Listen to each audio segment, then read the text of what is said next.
Yes, Lord. What's up, my people? What's up, my people? Man, it's your man Tresvon Pratt with AIM, always improving the mind. And yes, we are here with another Power People. Hold on. I gotta get my shine on before I'll be showing off the forearms. See? Shine on Power People. You feel me? This next guest. It's one of the most powerful brothers I've come across. Everybody has some power to them, but some people you just meet and you know you're in the presence of power. It's it's not by coincidence that this is a Leo. Shout out to the Leo gang, all my Leos out there. What's up? You know what I'm saying? Um, but not only that, that should explain enough for the people. But not only that, this brother is one who is strong enough to be vulnerable enough to be able to be transparent because communication takes transparency and transparency takes vulnerability. You have to be self-aware, and he has been nothing short of that the entire time I've been in his presence, and things have just been aligning. You know, we say there's no such thing as a coincidence. There's no such thing as a coincidence. Okay. So without further ado, let me bring my brother. Let me bring my brother to the stage. Hold on, I wanna play with some sound effects. Let's see. We got the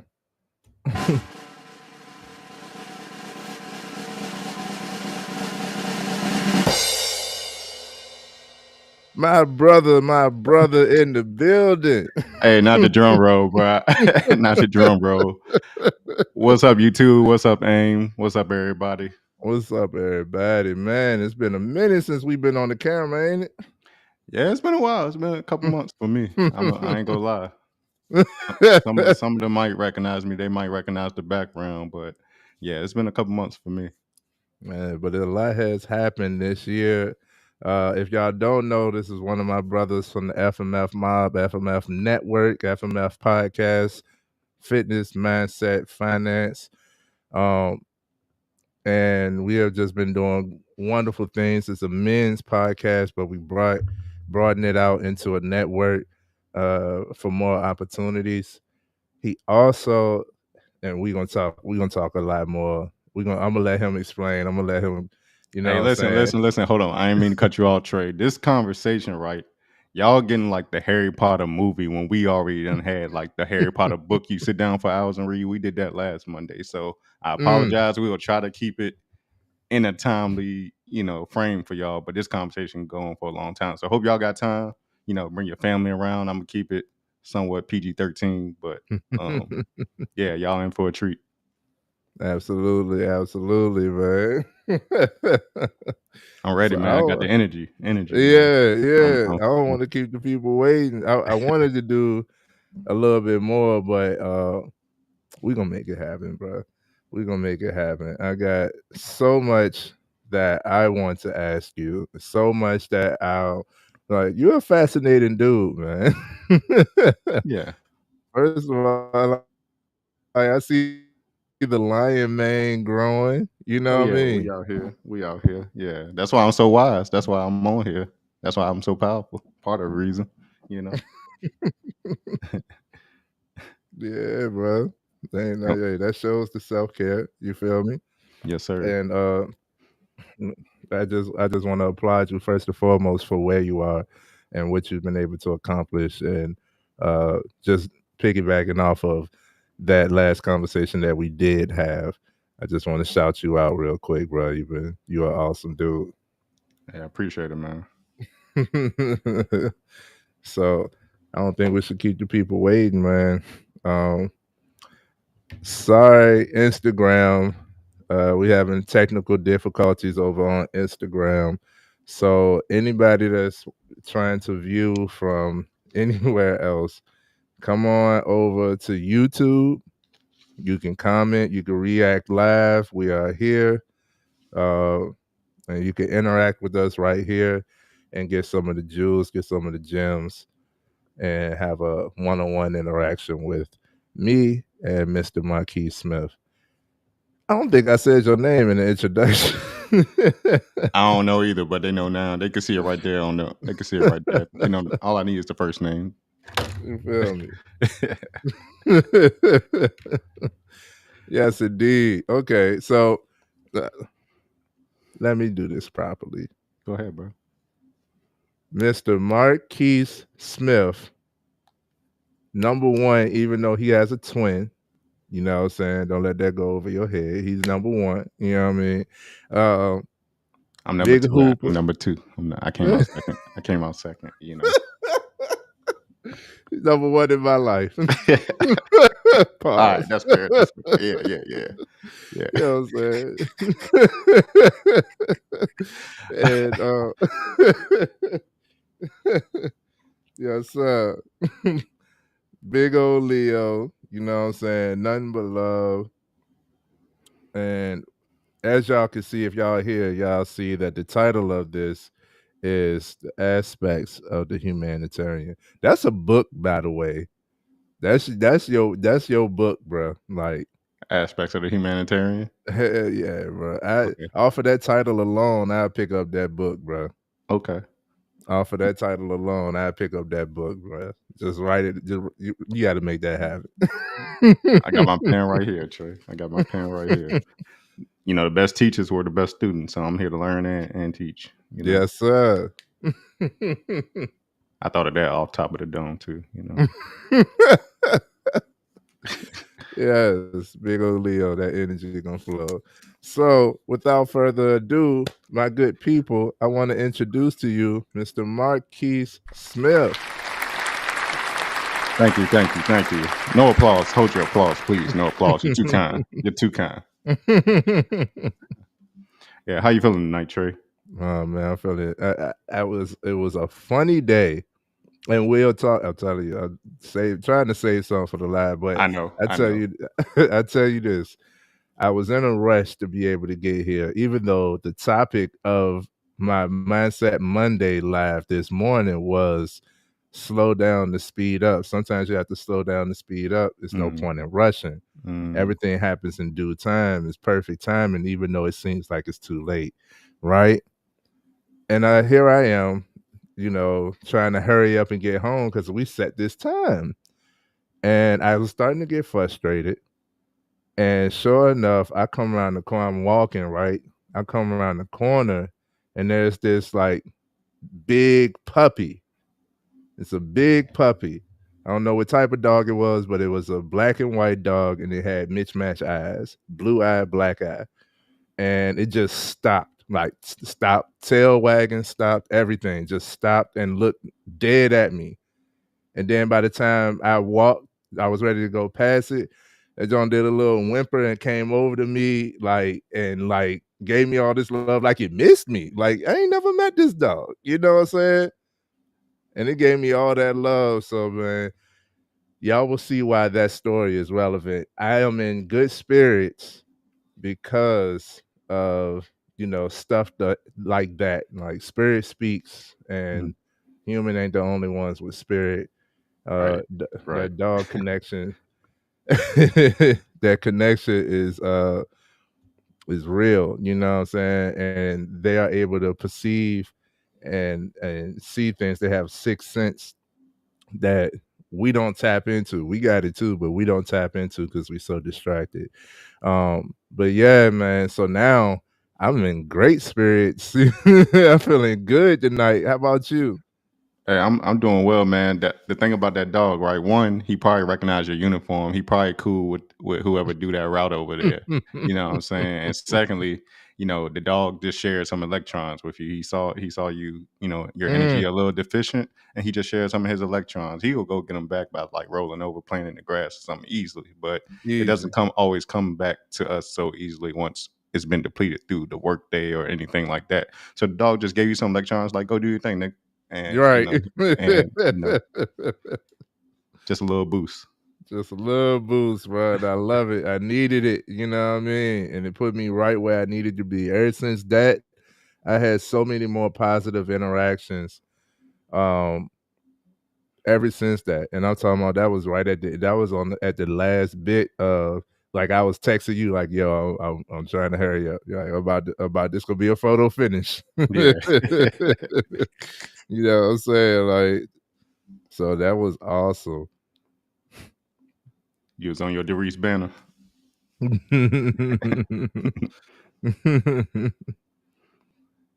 I'm trying to send this out. But yes, first and foremost, before I do all the techie stuff in the background, Mr. Marquis, let's go ahead and get into it. You ready? Yes, sir. My first question I got for you, sir. First of all, I like the hoodie. Appreciate it. Is Appreciate that it. the Earn Your Leisure joke? Yeah, assets over liabilities, earn your leisure. Shout out to them boys. They teaching about the finance. And like we said, FMF is fitness, mindset, finance. I'm heavy on the finance. So I had to call one of these, man. Like, we might talk about it a little bit, but we ain't talk about the money today. Yeah, man. Shout out to Earn Your Leisure. Y'all been doing big things, especially for the community. So we appreciate you and love you guys, man. Yes, sir. And look forward to working with y'all too. You know what I mean? So first and foremost, I want to say, I want to ask you, Mr. Marquis Smith, who are you? Who is Marquis Smith?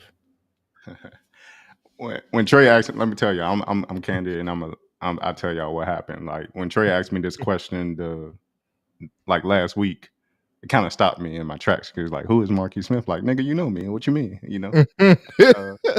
Met you at the steps, everything like that. But he made. I like being challenged. I like trying to think. But then I also realized I told him, hey, I don't talk a lot, from the outside looking in, people who don't know me. But then if you ask me to talk about myself, I can talk a lot. So then the answers start coming to me. So when he asked me who Marquis Smith is, the first thing I said was laughter. He already said two of the things, like in the introduction. We talked about love and we talked about laughter.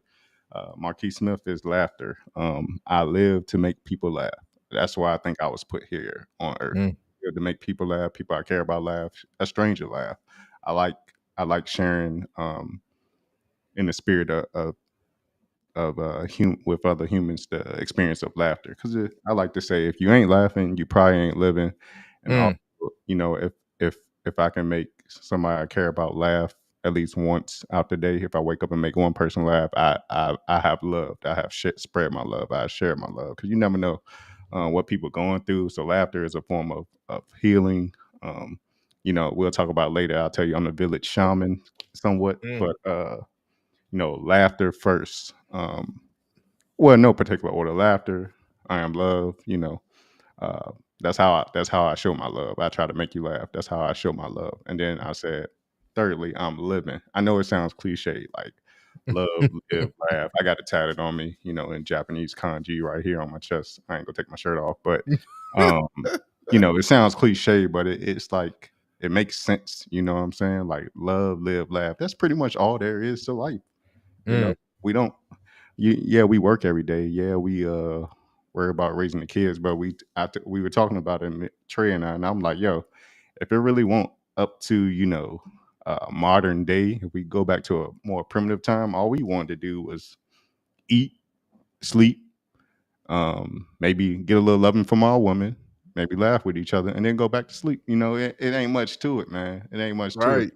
That's why I said, I am laughter, I am love, no Diddy,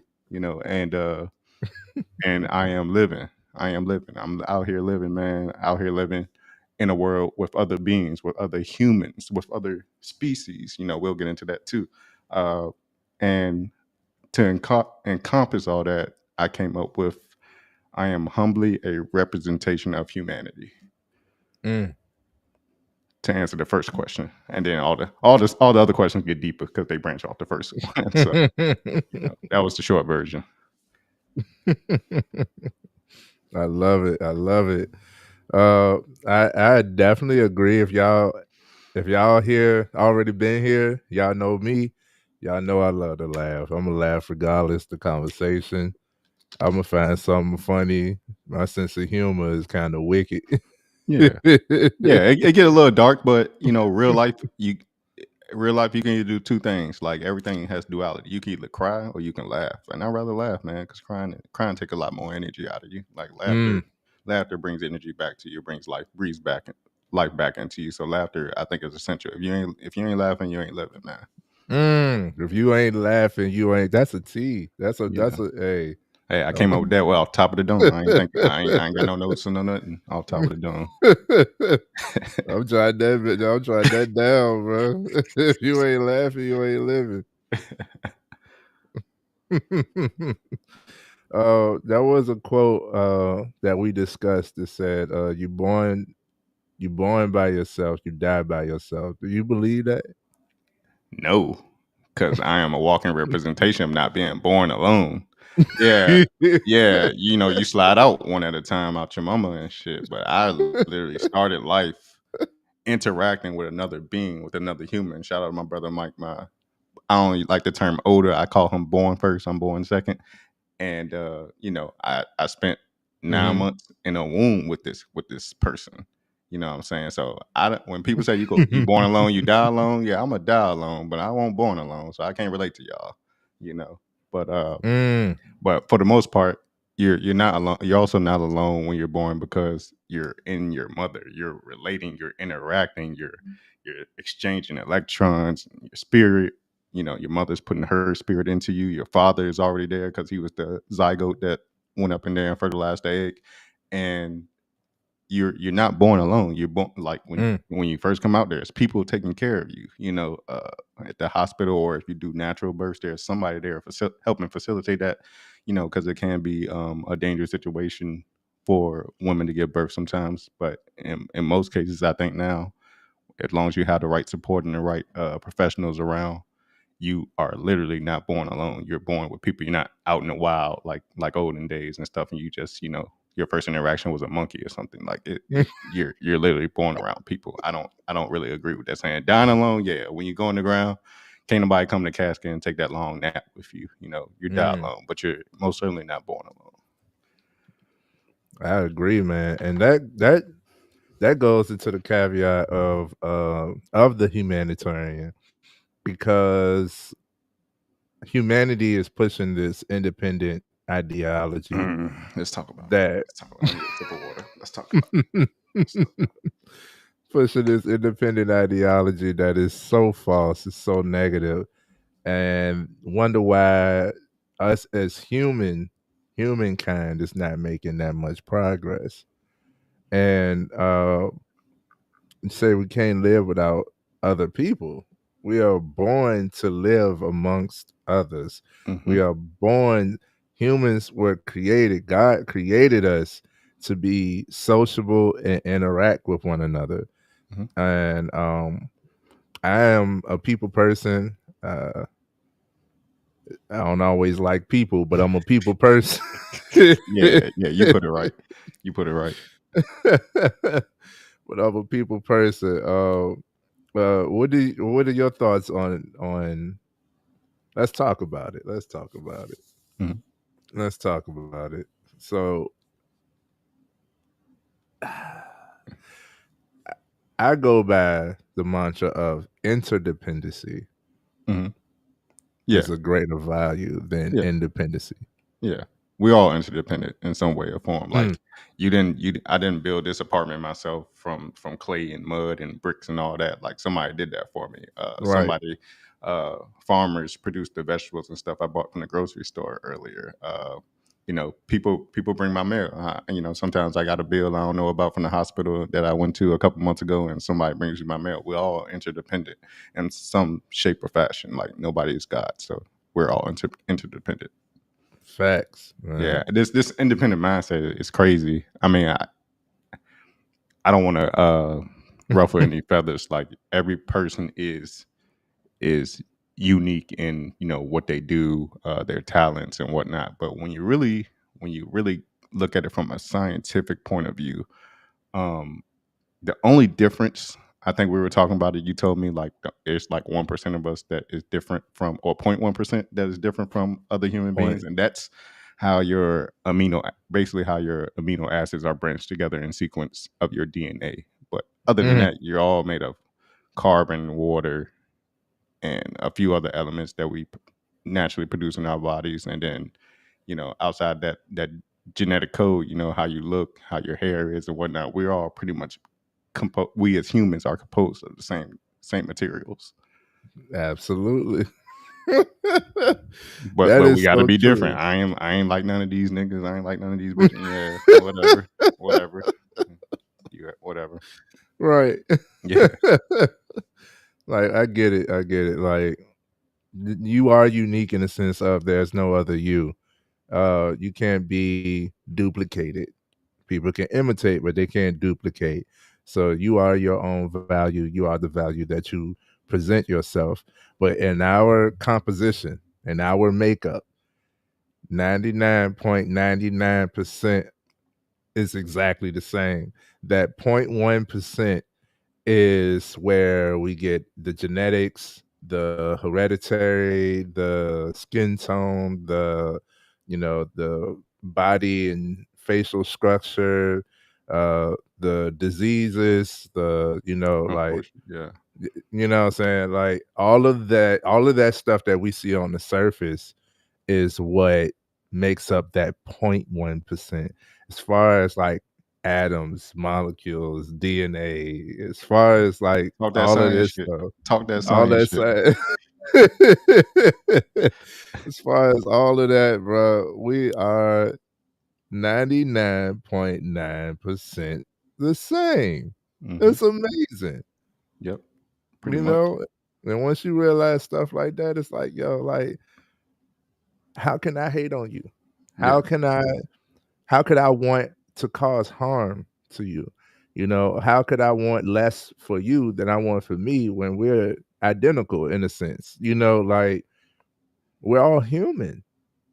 Shouldn't we be wanting better for human? Yeah. We should. That's what I'm saying. Absolutely. So, one of the things that you said was, well, first of all, let's talk about how you became this humanitarian. What's your focal point on humanity? Like, um, like I said, I go back to the example of I was born like with another person, like by, I guess side by side. I was upside down. He was. I don't know. They ain't discovered me till 5 months, so I don't know. But uh, that's my example. Like if I don't have anybody else in this world, I have a twin. Like if I don't talk to nobody else, I can talk to this person. If I don't play with, I don't go outside and make any friends at school. I come home and this guy is right here with me and we can play. So we don't need to go outside and find friends and ride bikes and shit. We got each other. So when I say I was born humanitarian, it's like we are put here to interact, to live amongst each other and other beings. We are not the apex. We have technology and give us this false sense that we top of the food chain, but you put us out in the wild with no tools and whatnot. We can't kill that elephant. You know that mm, that no, we are an insect to that elephant. It could just stomp on us. It's over. Just out of here. But I don't know, man. It's just it's already hard enough, trying to survive. We talk about yeah, that's what we talk about, survival and whatnot, and we make it harder by.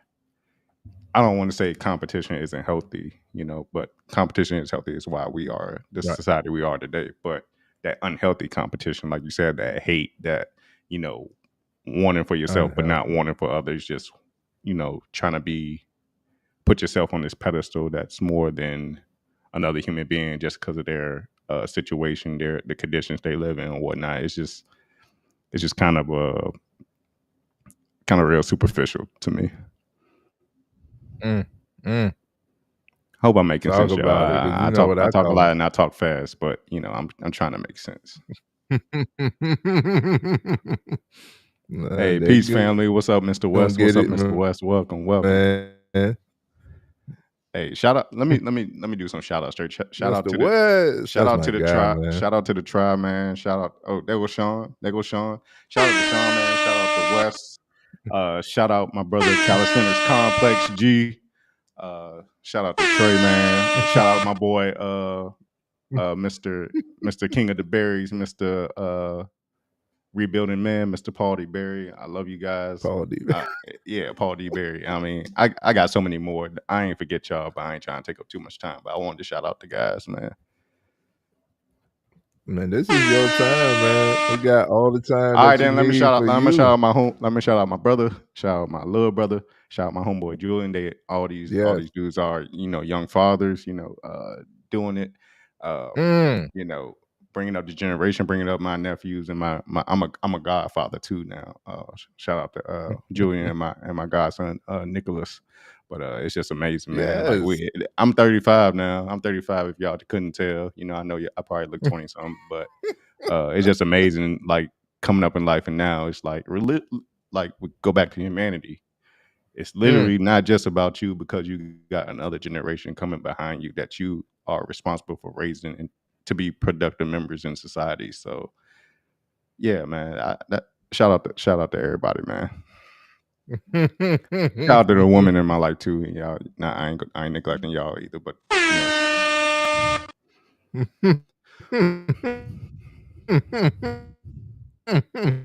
why you laughing, bro? Why you laughing? Hey, I did the horn for you. I ain't gonna use that horn too much. Okay.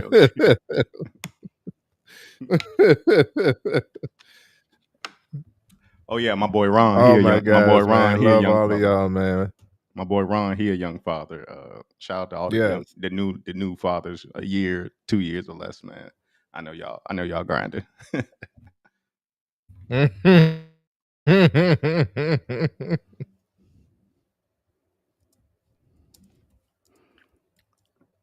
That's on me. No, you good. No, you good. One man band, man, for the background. But yes, love. Shout out to all the fathers. Shout out to all the men out there that are actually doing the work. Shout out to everybody, bro. Much love to everybody. Shout out to the G over at the Calisthenics Workout Complex. Just got engaged. Yes, sir. Congrats to him. You know what I'm saying?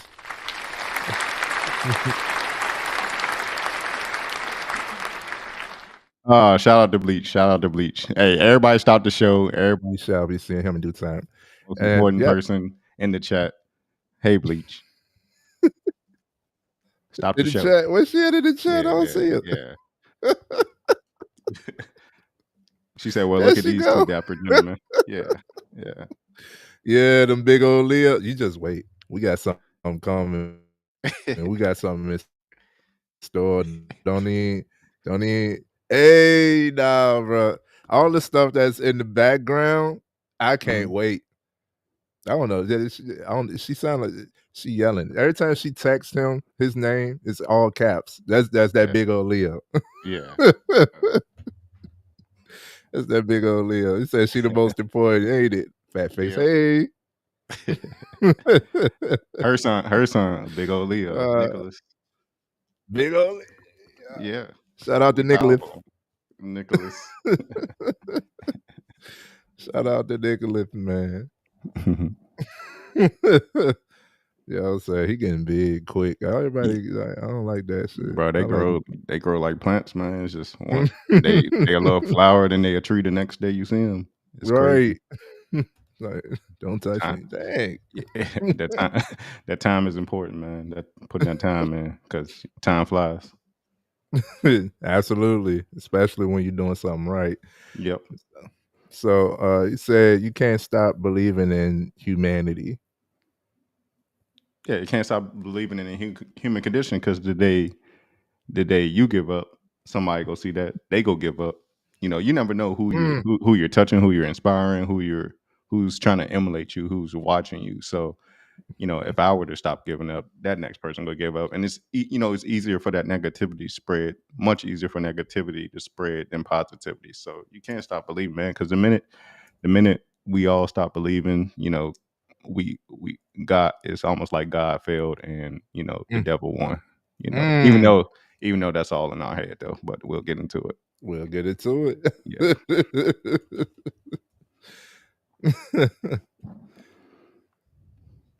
Shout out to them Leos. Yeah, shout out to the Leos, man. August Leos at that. Especially the August Leos. Yeah. You know what I mean? Yeah. It's interesting. Talking about humanity, I like to tell the story of how we even came to meet. We just shout out to our boy AJ Anthony Giovanni and Mr. Callis in the complex. His fiance now. Let me get the proper words. His fiance is I went to high school with her, right? So she had posted an Instagram story like, "Are you a busy working professional finding it hard to get in shape and work out?" And I was like, "Yeah, that's me." So she invited me out to the steps.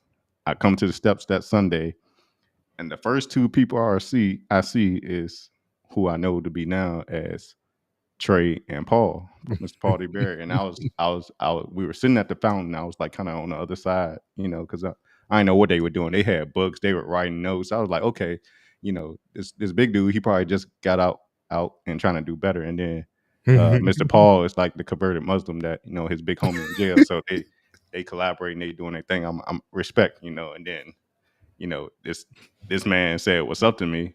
And I was like, "What's up?" And I was expecting that to be the end of a conversation, and it just went on from there. Man. It just went on from there. He started asking me questions, started making me talk and shit, and now we like we known each other for 15 years and shit. You know what I'm saying? Right, bro. That's why we grew up together. You know what I mean? But that's humanitarian to humanitarian. Like, why talk to me, bro? What's up? You here? Right. Why not talk to me? Why not? We all can't here have community without communication. Why not talk to me? And little do I know, we here for the same thing. So said nothing brings us together more than realizing we striving for the same goal. Message. You know what I'm saying? I could not get the sound bite. That's what I was trying to get in here. Yeah, message. Don't. I was trying to get that sound bite on this show for the "Don't be a menace." The message shit. Huh? The "Don't be a menace." The message shit. When Keenan Ivory in the background. Okay. Yeah, definitely need that. I got 3 of them, but they all videos. I got to extract the audio, and I've been technology, man. I've been dealing with that in the background. Super producer G getting pretty good at it. You might can collaborate with him. So,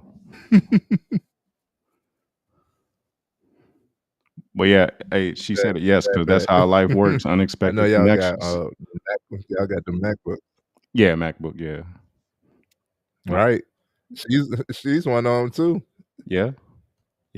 She's one of them too. I like. You know what I'm saying? I think I met her out at the steps too. So that's how I know her. And then, that's my best friend now.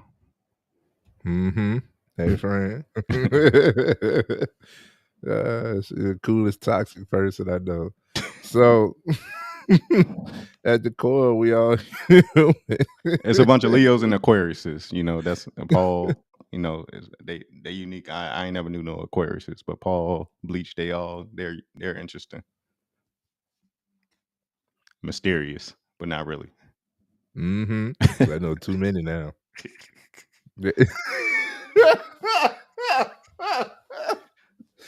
They in that 3-foot pool. It's not that deep. But you got it though. You got it. Yeah. Oh man. So I was talking. It's funny because I was talking to. I have these types of conversations off camera. As you can see, I actually practice what I preach. I do believe that you can't have community without communication. So I communicate. I talk to the people. There's not too many a conversation that I can't have. I do have boundaries over certain things, but I'm pretty much an open book. And I've been having that conversation about, and I've been seeing a lot of people. We ain't gonna go too far. off of on this, but this aligns with the humanitarian mentality. Is I know a lot of people who wants to be in a relationship, but they say they're looking for the right type of person, and it just be like, how do you know what you're looking for? You ain't even define what it is that you're looking. Where are you looking? Like. Oh, I know where we're going with this. This is one of my favorite parts of the conversation. Oh man, keep going, Trey. Keep going. I'll let you bring it in a little bit more. So yeah, I, one of the main things that not to expose nobody, there will be no names. One of the main things that guys come to me about coaching and are open to having a conversation on is relationship matters. Surprise, surprise, guys do want a woman. Guys do want to be in a relationship. Guys do want to be gotten. They want to be taken. They want to be in a relationship. They want love. They want intimacy. They want to be kept. They want to They be want kept. to they want to be kept. You Yeah. know what I'm saying? Like they want love too. On the surface, it might be opposing what they actually want. But I talk to the guys all the time about this. I'm married, for those that don't know, and I've been with my woman for half of my life now. Shout out to you. You know what I'm saying? Not easy. Know you grinding. Know you You know grinding, what bro. I'm saying? Not easy. And that's my baby. Well, but most of the guys that see me and her, they like, man, I want what you got. And then they say what they're looking for, and the conversations be going askew. And I'm like, yo, what what you say that you're looking for? You got to understand that you are the reflection. You are a reflection. Like my wife is a reflection of me. We are now a unity. We are one, but she's a reflection of me. So if you are still in this realm of man versus woman, and you know what I'm saying, all this, oh, I'm this and that, and it's like, dang, like, where are you getting this from? Where are you getting this from? It's like, what exactly are you looking for, and how are you looking for it? Do you think you're supposed to? Are you supposed to be looking? Is that how we hunt? I'm glad we had this.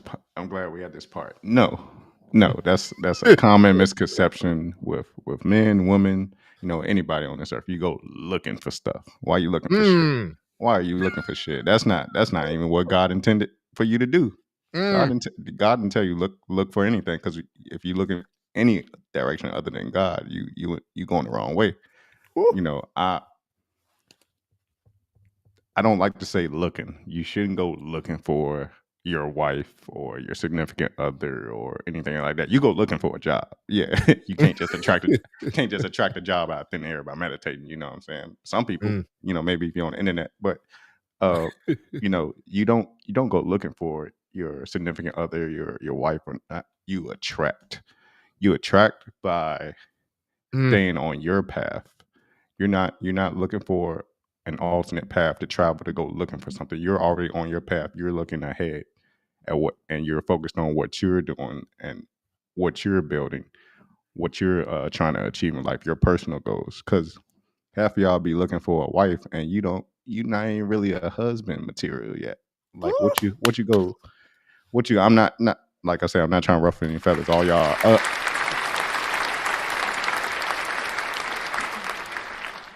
every man has the potential to be a husband, but what are you bringing? What would you be bringing that wife, quote unquote, into? What kind of Mm. situation would she be secure? Would she be, protected? And Mm. what are you? What assets do you have? What are you bringing a bunch of liabilities? Like you don't go looking for a wife. You attract it by what it is you're doing, because she's a reflection of you. She's going to see what you're doing. Not saying she go walk up to you. You still might have to make the approach or whatnot, make the connection, Mm. but you're not looking for her by swiping left or right on a damn app. You know what I'm saying? That's probably not going to be it, B. That's probably not going to be it. I'm just letting you know. Mm, Experience is the best teacher, but but maybe is you are. I'm not gonna say now on that because you are establishing a connection, but in general, you don't want to go looking for that. You kind of just make a connection. Attract being steadfast in what you're doing and where you're working towards, and then she comes and becomes a part of what you're doing. mm, And vice versa, and vice mm. versa. I'm not making this a male chauvinist show because you know how they'll come at me about shit. But you attract what you want in a woman. You don't go looking for it because when you go looking for it, God go give you what you're looking for. Woo. What's a good? Because you go tell God, I want a good woman. Mm. Okay, well I see what your Explorer page look like. So here you go. Here go a good woman. She got the Brazilian butler. She got the implants, and she got the veneers. Here you go, a bad bitch, for lack of a better term. But ain't nothing going on upstairs. I'm just letting you know, my Mm. nigga. Let That's it what you be were looking known. for, though. That's what you look for. You told God you want a good woman. This way, because He knows what you're doing and where you're looking for him. He told you that's what a good woman. Here's a good woman. I'm gonna put it in front of you. Right. I heard Mike Tyson said God will punish you. God punishes you by giving you everything you want. Uh, I don't think I don't think God ever punishes us, quote Yes. unquote. I I don't think get I God, get the quote though. but I'm not. Let me not get caught up in the wording and miss the word, as you say, Trey. Yes, sir. Yeah, He don't never punish us, but yeah, I get what you're saying. Yeah, this is what you asked for. Here you are. It's a test. Right. You It's a know, test. He gonna test you. it's a lesson, if you will. If it ain't a blessing, it's a lesson. So Listen, you got quotes. that one on top of the dome. Everybody heard that one before, you, either a lesson or a blessing. But everything I'm talking about is freestyle off the dome. I ain't got no notes, no pad, no pen. Well, I do have pad and pen to take notes on what I learned, but not what I'm trying to teach. I love it. I love it. And I fully agree, man. You attract the type of woman that you want as a partner.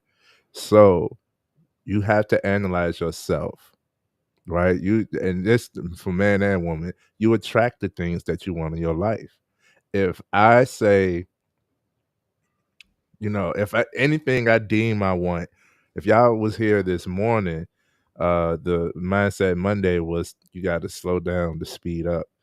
And if I just got everything I wanted when I wanted it, I wouldn't actually be able to uphold or sustain most of the things that I claimed I wanted at the time. This is why you are improving. This is why you are building yourself. This is why self development, all in all, like it's preparation. And the more you build yourself, the more liable you are to achieve what it is that you are working towards. And yes, you attract. Attract is the main word. Your partner. You become very attractive. It's not just external, but the external is a part of it. You know what I'm Right. saying? But it's not just the external. What are your habits? You know, we all got our own flaws and stuff, but what are you working on? Do you have accountability? Right? Some people can see their own growth in one area and think that that is stamped and final for the whole product. It's not. That was a piece of it. That was a part. Good job. Now keep going. We're never done. And that's a beautiful thing. Like when you're done, you're dead. As long as you're alive, you got work to do. Let's Yeah, work. yes, sir. Yes, sir. I agree with that. So it's a divine intervention, man. You attract instead of looking for it. Because there's also a myth. I'm gonna go ahead and shoot this down that each one completes another. There is no completion because even when we get together, we both are still building. Yeah. Yeah. We Yeah. both are still building. We both are improving ourselves for the healthiness of the relationship. We both are improving each other through this dynamic. So we are still going to be working. There is no like finite completion. Yeah. You know what I mean? Yeah. So Constantly you learning and teaching as you go along the whole way. constantly stay a student. You know what I'm saying? Always improving. We always learning. I love it, man. And then not to jump too far all over the place, but I do want to nip this in the bud. I know a lot of your self-development will require isolation. But when is it there is a healthy isolation and there is a negative isolation. Would you agree with that? Oh yeah, most definitely. I've been on both sides. I've been on both sides. Like I'm in healthy isolation right now. You see me in these four walls right here. Ain't too many people been here. You one of them, but the rest I can count on my hand. You know what I'm saying? Maybe I'll expand. Maybe I'll expand as time goes along. But ain't too many people been here. But you also can be on the wrong side when you're in that negative mood. You're depressed. Mm, Anxiety filled, and you feel like you need to get away from everybody. You stop trying to connect, and really, it just takes you down further into that anxiety, depression, and whatnot, and all and that negative mental status. But mm, the reason why you shouldn't isolate yourself is because when you stop connecting, you're blocking your blessings. You're blocking your ability to improve because you're not independent. Like we said, you're not independent. You're interdependent. So right. yeah, take that time to yourself. Maybe do that so you're not. Maybe do that if the people that are in your life or your tribe is not moving in the same direction as you. But don't stop connecting. Try to find another tribe that's going in that direction. Which is why Mhm. I found y'all. I was going one direction, found y'all. Now I'm going to completely different direction. And not saying that y'all changed my life. I was already making that choice and following that path, my Right. own path. And sure enough, I attracted, you, Bleach, G, all y'all. I call y'all my tribe, the workout group. And life has just been going better since then. I'll say that. I'm with you, bro. Yeah. Yeah. I'm with you. So there is a negative isolation. A lot of people get into isolation because it's a part of the process, right? If you're dealing with any internal conflict, it ain't something that you want to broadcast to the world. I get it. Um, some things that you might feel are so heavy that you can't give to anyone. You can't rely on anyone. You can't talk to anyone about it, right? Therapy is an option. I'm an advocate for it. But if you can't talk to your tribe, if you don't have a tribe, right?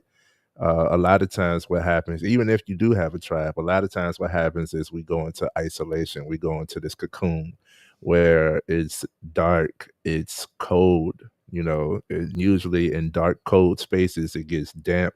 So that is creating a negative environment for your mentality, and we don't realize it. We just think like, okay, we just doing it to ourselves. We just keeping it to ourselves. Keep my problems, which is cool, but there is it's detrimental that you get outside, get some sunshine. And I know it's not like an instantaneous, like, oh, I went outside and I'm cured. You know what I'm saying? I know it's not that. It's a Vitamin process. C. Vitamin C. 20 minutes a day, vitamin C. You melanated. Might as well take Yes. advantage of it. You got advantage over other people. You know. Mm-hmm. Vitamin C, vitamin D. What you call that dark, that cold place I call the bottom, right? I Mm, think everybody in life should touch. You touch different levels of the bottom as you go right. along. But Right. if you have that first initial, like that bottom, like can't get no lower, Mm. you it kind of puts you in the mindset where I never want to be here ever fucking again. So I'm gonna do whatever I can to not be there because I've been there. I've been Been there. there, bro. Quick antidote. Uh, I found myself depressed and kind of full of anxiety when I went to college. Right, Mhm. First major didn't work out. I didn't know why the fuck, I wasn't passing. Like I was doing architecture. I didn't Right. understand the concepts, what they were trying to tell me. They encouraged me to drop out of the program after like one semester. And from that point on, like I didn't know which direction I wanted to go in college. I forgot why I even came to college. My mom just told me, "You even going to college or the military?" I know I won't going over to Korea or something, get shot up. So I was like, "All right, I'll go to college since you told me that's the direction I got to go." But kind of lost my way there. Um, Stayed down there 4 years, just bullshitting, Mhm.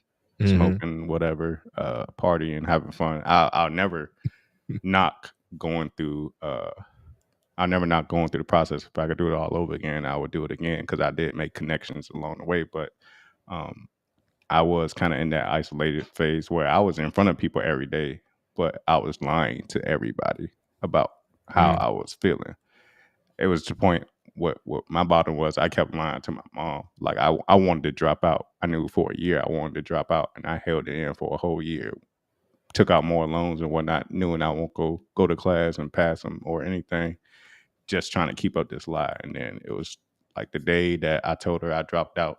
The last time I cried to my mom, the day I told her to drop out is when I kind of broke that curse of trying to lying is a powerful magic. You know what I'm saying? Because when you Mm. tell one lie, it might branch off to where you gotta keep telling little lies to keep a persona or a facade going, and it's dangerous. You pick up a habit of lying. Not that you're a liar per se, but you just picked up the habit of lying. It's Mm. kind of like a defense or a survival mechanism. But the minute I broke that curse and told my mom what I wanted, you know, life changed for me. Life changed for me. Absolutely, bro. That is dope. Thank you for sharing that. Yeah, Thank you most for definitely. sharing that, man. Cause they say sometimes, your breakthrough comes right after that breakdown. Hmm. You might have to break down before you break through. And it's I I can use a fitness metaphor for everything. Hmm. Because how do you grow muscle? The old muscle has to be broken down and torn for new muscle to grow and to build Hmm. stronger. Yep, scars Uh, and all. Your muscles scarring. That's why you so big. It's just scar on top of scar on top of scar on top of scar. Till one day you just swole. Mm, that's what those striations are. Yeah, scars, pain, putting in Hey, that pain. Yeah. go. I ain't know that. See, we all learning. You Yep. know what I mean? So definitely, I do appreciate that antidote. With negative isolation, another thing that happens is, and then this is where a lot of people are in particular with their self development, is when you do start doing the inner work and you start getting results and you feel better, you have done some healing, it becomes addictive and you become selfish. You want to keep this. You don't want nobody to break your peace. You don't want nobody to test you, Yeah. right? So what happens is you dwindle back. You start to communicate less and you start to get even more defensive about you, which is in a sense is not bad. Like be big on you, you know what I'm saying? But don't shy away from the world because you are big on you. So now what happens is you're in this sense of this negative isolation. You've created this sense of uh Security, security, for lack of yes, a better term. Yeah. yes. And I say, just like we mentioned earlier, everything has to be tested. How do you know you're actually healed? How do you know that you won't respond the same way to a certain situation if you never come across that situation again? How do you know that you are better? You might feel better today, but does this still trigger you? Do you, is it fine tuned? Do you, I say, set up some healthy boundaries instead of putting up them barriers? The barriers and boundaries are both meant for protection. But a barrier is a wall nobody can get through. A boundary is a line, you know, that still allows love, trust, loyalty, communication, empathy. All of these things still can flow when you set a line versus building a wall. And not too many of us go carry around a chisel to break down your wall to be able to see the Yeah. real you. Yeah, you don't have to focus on your wall, but you gotta keep your eyes on that line because some people are habitual line steppers. You remember that Dave Chappelle skit? Some people like to habitually they people feel your energy, right? People Yeah. also feel when you're up in life, like when you've been to that bottom, you're out of that negative isolation. Life is Mm-hmm. turning around for you, and people like, what turned around for him? Because right now, communicating with him, relating to him, he went through some shit I'm going through right now. Mm-hmm. So let me, see if his energy can rub off on me a little bit. Right. But they don't know, you know, they haven't healed yet. So they they're trying to find a placebo, a quick penicillin or over the counter medicine instead of going to the doctor to actually get diagnosed. They think your energy can help keep them sustained as they, continue to. I'm gonna say they're still traveling their path, but they still are just being stagnant. They're just finding you. You are like an umbrella in the rain. Like they have to travel this path. The umbrella not gonna last the whole way, but right now you're comfort. So I'm cling on to you. Yes. Yes, man. Experience, man. I've been there because it's I'm not trying to ruffle any feathers, but there's times where you're you're coming out of that bottom, you're starting to climb up, the light is getting brighter, you're almost to that goal, and endorphins start releasing, right? You're feeling good about yourself. It's like you put a fitness concept to it, I put a financial concept to it.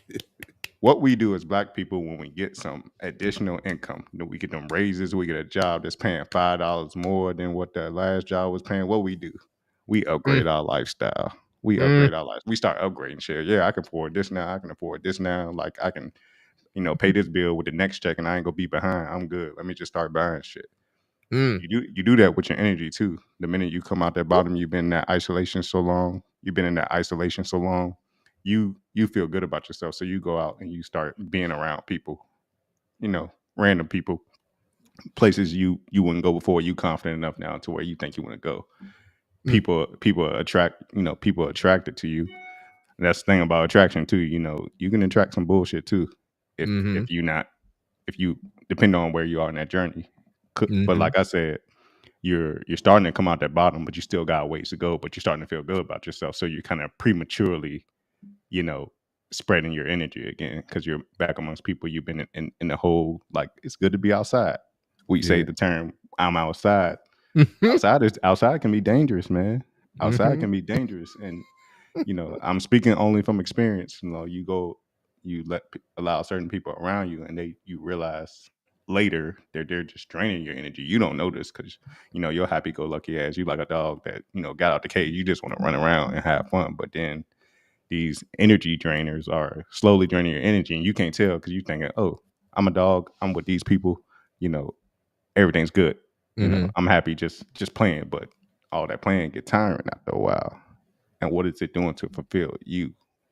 Like, what is it doing to propel you forward? It's actually just trying to pull you back, like how you're trying to stop a horse. You Black Stallion, you finding your stride, and then you got people on your back that's just trying to, whoa, whoa there. Let me get a Yeah. ride. You know what I'm saying? So you gotta be careful in that aspect. Yeah. And And it's you all, start and to I say that learn. with love. I'm not trying to ruffle any feathers.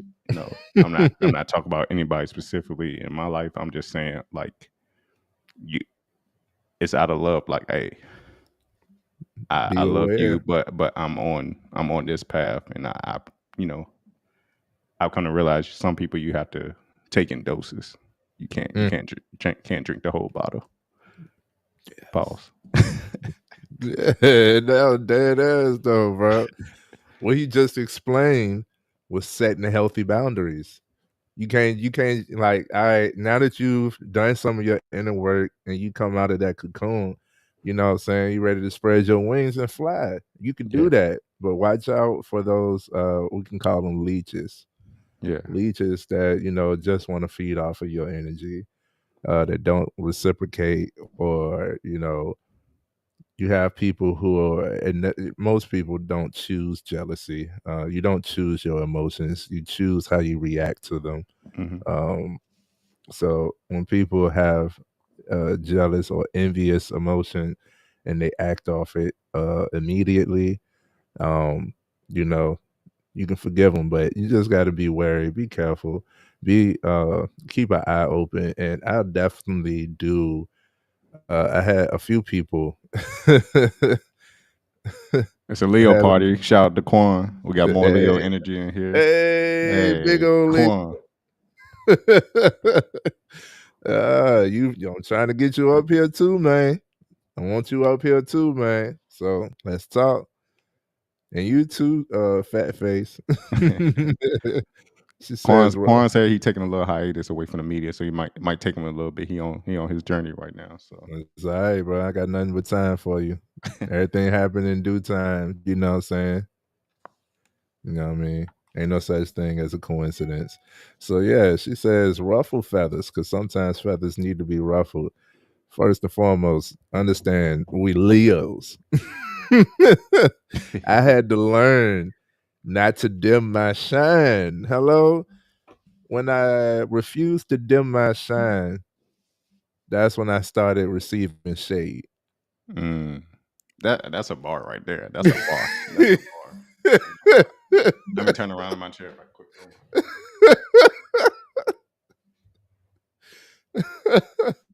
Wow.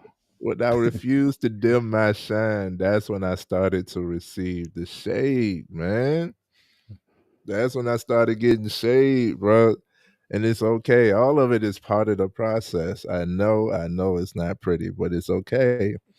Cause you in that isolation, and this is what my brother told me.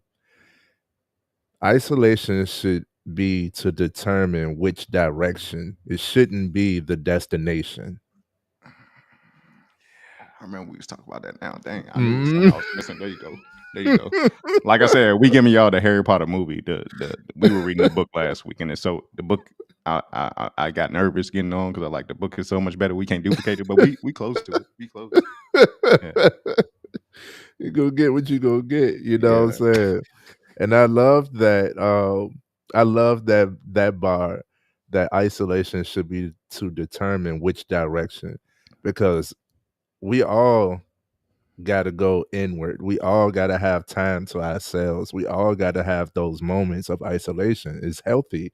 It's good. You should want to, like, you should develop yourself to be the main person that you want to be around, right? I want to be with me. I want to spend time with me. Like, I deserve to be with me. You know what I'm saying? Let me get me. I don't got to give. I've been giving myself away for so long. Let me be with me Yeah. for a Love little bit, yourself. and you'll Love love yourself. that. You Love know what I'm yourself. saying? And you'll fall in love with that, but within those moments of isolation, it's like strategizing. It's like, okay, what's been going on? What is going on? What do I want to go on? Where am I headed? What I need to do next? You know what I'm saying? What can I And change? What you can I start change? asking yourself, what could I change? That's when the real planning happens, and the transparency happens, and the connection with God happens. You're talking, you know what I'm saying? You should vocally speak out loud to God, have a conversation with God, and he'll answer. You'll get that spirit gonna move. Spirit speaks, man. So you're gonna get that. And absolutely all of that happens in your isolation. Now, faith without works is dead. So you gotta be bold enough to go back outside Yeah. with a different perception. You're not outside, you know what I'm saying? But you're gonna step outside real quick. So don't a lot of people are in this realm of a negative isolation where it's because I love myself that I don't. entertain any other people. It's because I love myself that I don't talk, I don't communicate. It's because I love myself that I don't give myself to the world. But it's what God intended us as human to be interactive. Like it's because you love yourself that you now need to set the example for somebody else. How would somebody else know or see that this is something that could be overcome if you're not the example? Yeah. In that aspect of negative isolation, I argue like you think you loving yourself by staying in that isolation in the Mm. negative aspect, but you don't want to show your face because it's something you hate about yourself right now that you don't Ooh. want people to know. Ooh. I've been there. I hated myself. Like I said, Mm. in that time, I was ashamed. Absolutely, I've been I there. was trying to save face. I ain't want nobody to see me I've down been there, bad. bro.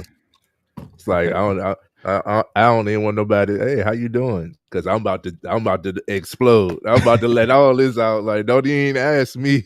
you be like, how I'm doing? You don't know the struggle, nigga. You don't know the struggle. Get the fuck off this. How I'm doing this shit, trying to be polite.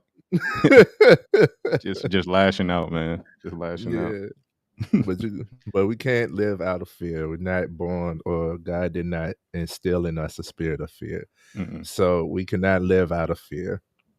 And the negative sense of isolation comes from that spirit of fear of, you know, what could possibly happen by interacting with other people. And we can't stay there. So I encourage everybody who's listening, analyze yourself and where you are right now. If you are in a phase of isolation, understand is that it's a phase. You are to do that inner work enough to be able to come back outside, and your inner work will show without you having to broadcast it. That's what is attractive, and this is part of the way that you develop yourself to attract the right type of person, right? If I couldn't be with somebody who didn't do the inner work on themselves. Mm-hmm. Mm-hmm. I couldn't do it. Mm-hmm. I could not be with someone who was not willing to, who didn't challenge me, right? I couldn't be with someone who, wasn't faithful, loyal, the standards, but also let's go in depth. So if it is what you want, you attract it by you attract what you want, but you don't only attract what you want, you attract what you are.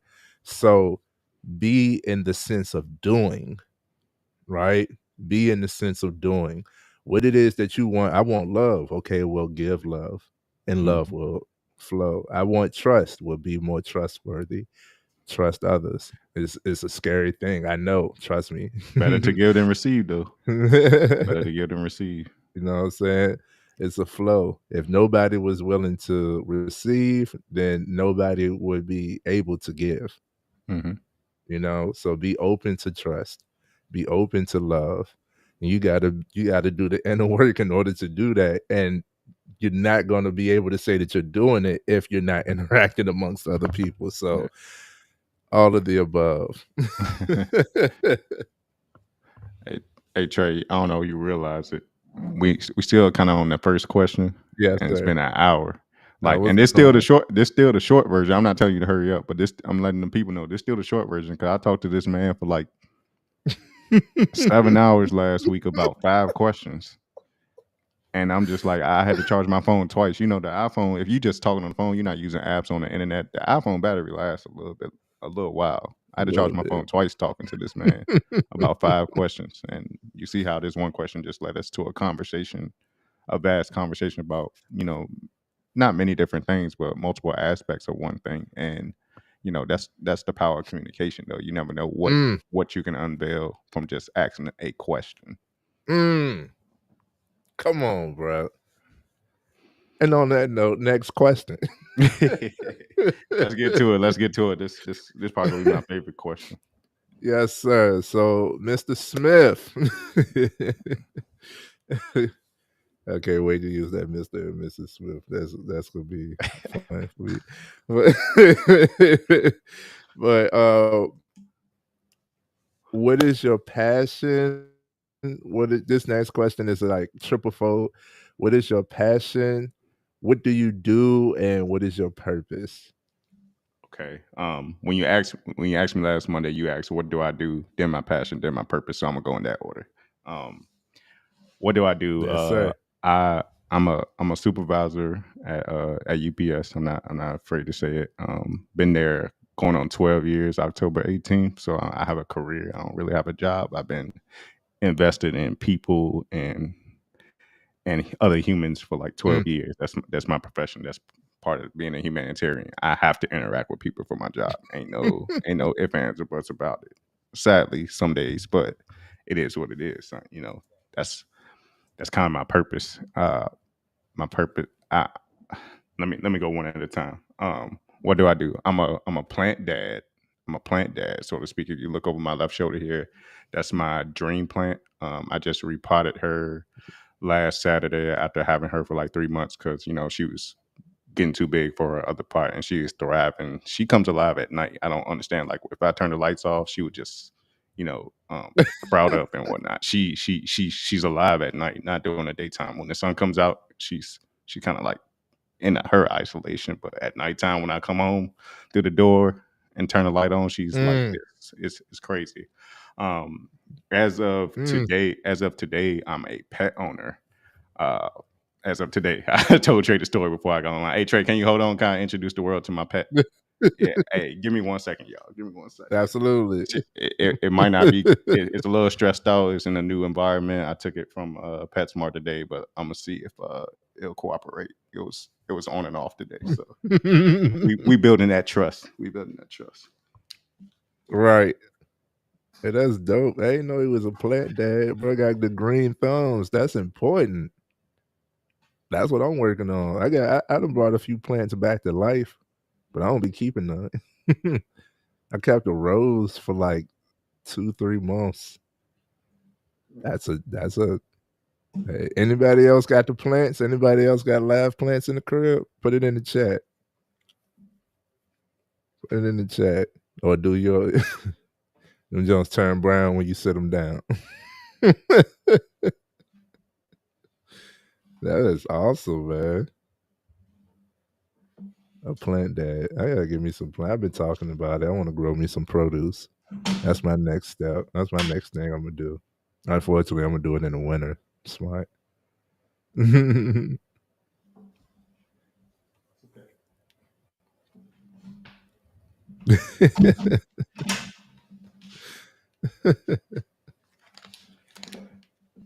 They a little stressed right now, but they a little stressed.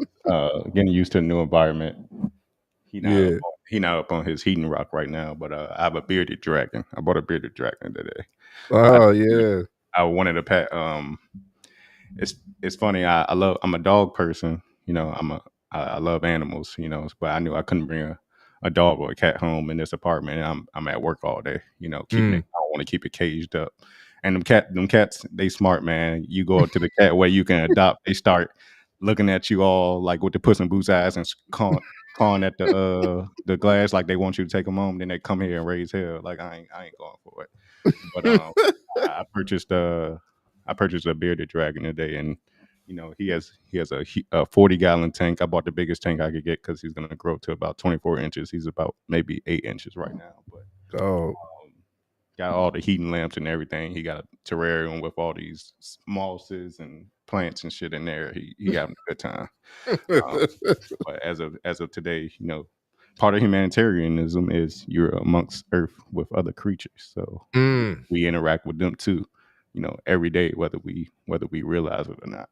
Yes. But other than what I do, I'm a brother. I'm a brother first and foremost. Two brothers, two blood brothers. My twin Mike and my little brother John. Shout out to him, and he's a new father. And Big ups to you. I use the term brother not in the sense of black people we like to say what's up brother, but it kind of does My apply to, brother. but yeah, because we really are. If there was one human being that started on this planet, we all came from the same origin. So we kind of all are brothers and sisters in a sense. But I say brother because as far as my homeboys, like UG, if I don't feel like y'all my brother, if I don't feel that way about y'all, I don't call y'all my friend, because friends is overrated. That term is overrated. Mm, I like to say I have brothers, many brothers. right. And what else? I also I'm a newer. I'm about a year in. I'm a content creator myself. I have the Mm-hmm. Contrarian sports channel. It's a little more raw and uncensored over there. Not like I am now. We have fun. Me and my guy, like I said, Anthony Giovanni as my moderator. Tune into that. We kind of in a rebuilding phase right now, trying to do some things behind the scenes to give y'all a better experience on camera. But I'm a content creator. Um, but that's what I do for the most part. Like I said, I'm supervisor at UPS. I'm a brother, I'm a plant dad, and I'm a pet owner. Um, what is my passion? Mm, Uh, my passion is helping people who want to help themselves. I mm, would say my passion is helping people that want to help themselves. I kind of get a lot of that from my job. They say your job should be what you're passionate about. mm, It's not easy to realize on the surface some days, but I am passionate about people. I'm mm, passionate about seeing young men come into the working world, and they like these are 21 to 24-year olds, and their first job is going to be a UPS driver, right? mm-hmm. What do 21 and 24-year olds? What's going to be their biggest like? T- what's their biggest thing like? They want to be outside. You know what I'm saying? Mm-hmm. They don't want to be at work all day. They want to go home and go out with the girlfriend and go to the bar afterwards. It's really they don't have that discipline yet. You remember when you was 21? You ain't have that. You were an adult, but all we knew at 21 was I can go to the liquor store now. It won't like, oh, I'm a completely a man or anything like that. Like Right. I'm not complete into my manhood. I was a man, but not complete into my manhood. But Mm-hmm. you know, it's it's a challenge like instilling that discipline in them, because you don't want to pops them, because you're not their dad, but and I'm not that much older than a lot of them. Some of them are older than me, but to to have to tell him like, hey, like why you he like can I get off route? I'm tired today. Why you tired? Because I went out last night. Why you went out last night if you knew you had to be at work and you didn't know if I would be able to send you home or not Mm. based on my staffing needs? Like, if it's something detrimental, we'll send them home. But other than that, get your ass on the truck and deliver them back. I don't care if it's 90 degrees outside. I give a fuck. For Right. for Miss Bernice call up here asking where her what's that Sheen bag at? You know what I'm saying? Something she could have went to the store for. Um, Right. but my passion is helping people who want to help themselves. Right? I like some people will tell you they want to be helped, but they're if you don't actively see them helping themselves, that's why I said them people those energy drainers. You Leeches. gotta watch out for leeches. Yeah, for lack of a better term. But my passion is helping people who want to help themselves. Now that I've done a lot of work from 21 to now, I'm 35. I'm not finished. I'm still working, but I Yes, sir. feel like I'm at a point where I'm a little steadfast at where I'm at with my career, putting my own roof over my head, able to support myself. So now I can share a little bit of my wisdom and energy with people coming behind me Yeah. or alongside me, wherever. It's never too late to start doing the right thing. Right. Um, what is my purpose? Because when he asked me this, I'm like, passion, purpose, the same damn thing, nigga. Like, it ain't that deep, but he challenged me. He challenges me to think, and I say my purpose. I said it earlier. We're all a community. We're all the world is one big village. Mm-hmm. Richmond is a, one, not the biggest village, but it's a large village. Compared to what you think a village is in literature and whatnot. But I see myself as one of the village shaman, right? Mm. Shaman, they have the skill set to help heal. I'm not saying I can wave a stick and say some chants and heal whatever is paining you, but through my experience, through my ability to make you laugh, I can bring healing your way. I can point you in that direction. Not point you in that direction, but I can tell you how I want to say this. I can kind of guide you to how you find that direction. Mm. In a sense, how you find that path to healing, because I am healing. People like to say I'm healed from my past. No, you're not. You're never healed, because you It's have not a a definite. whole life to. You're always healing. You're constantly Yes. healing.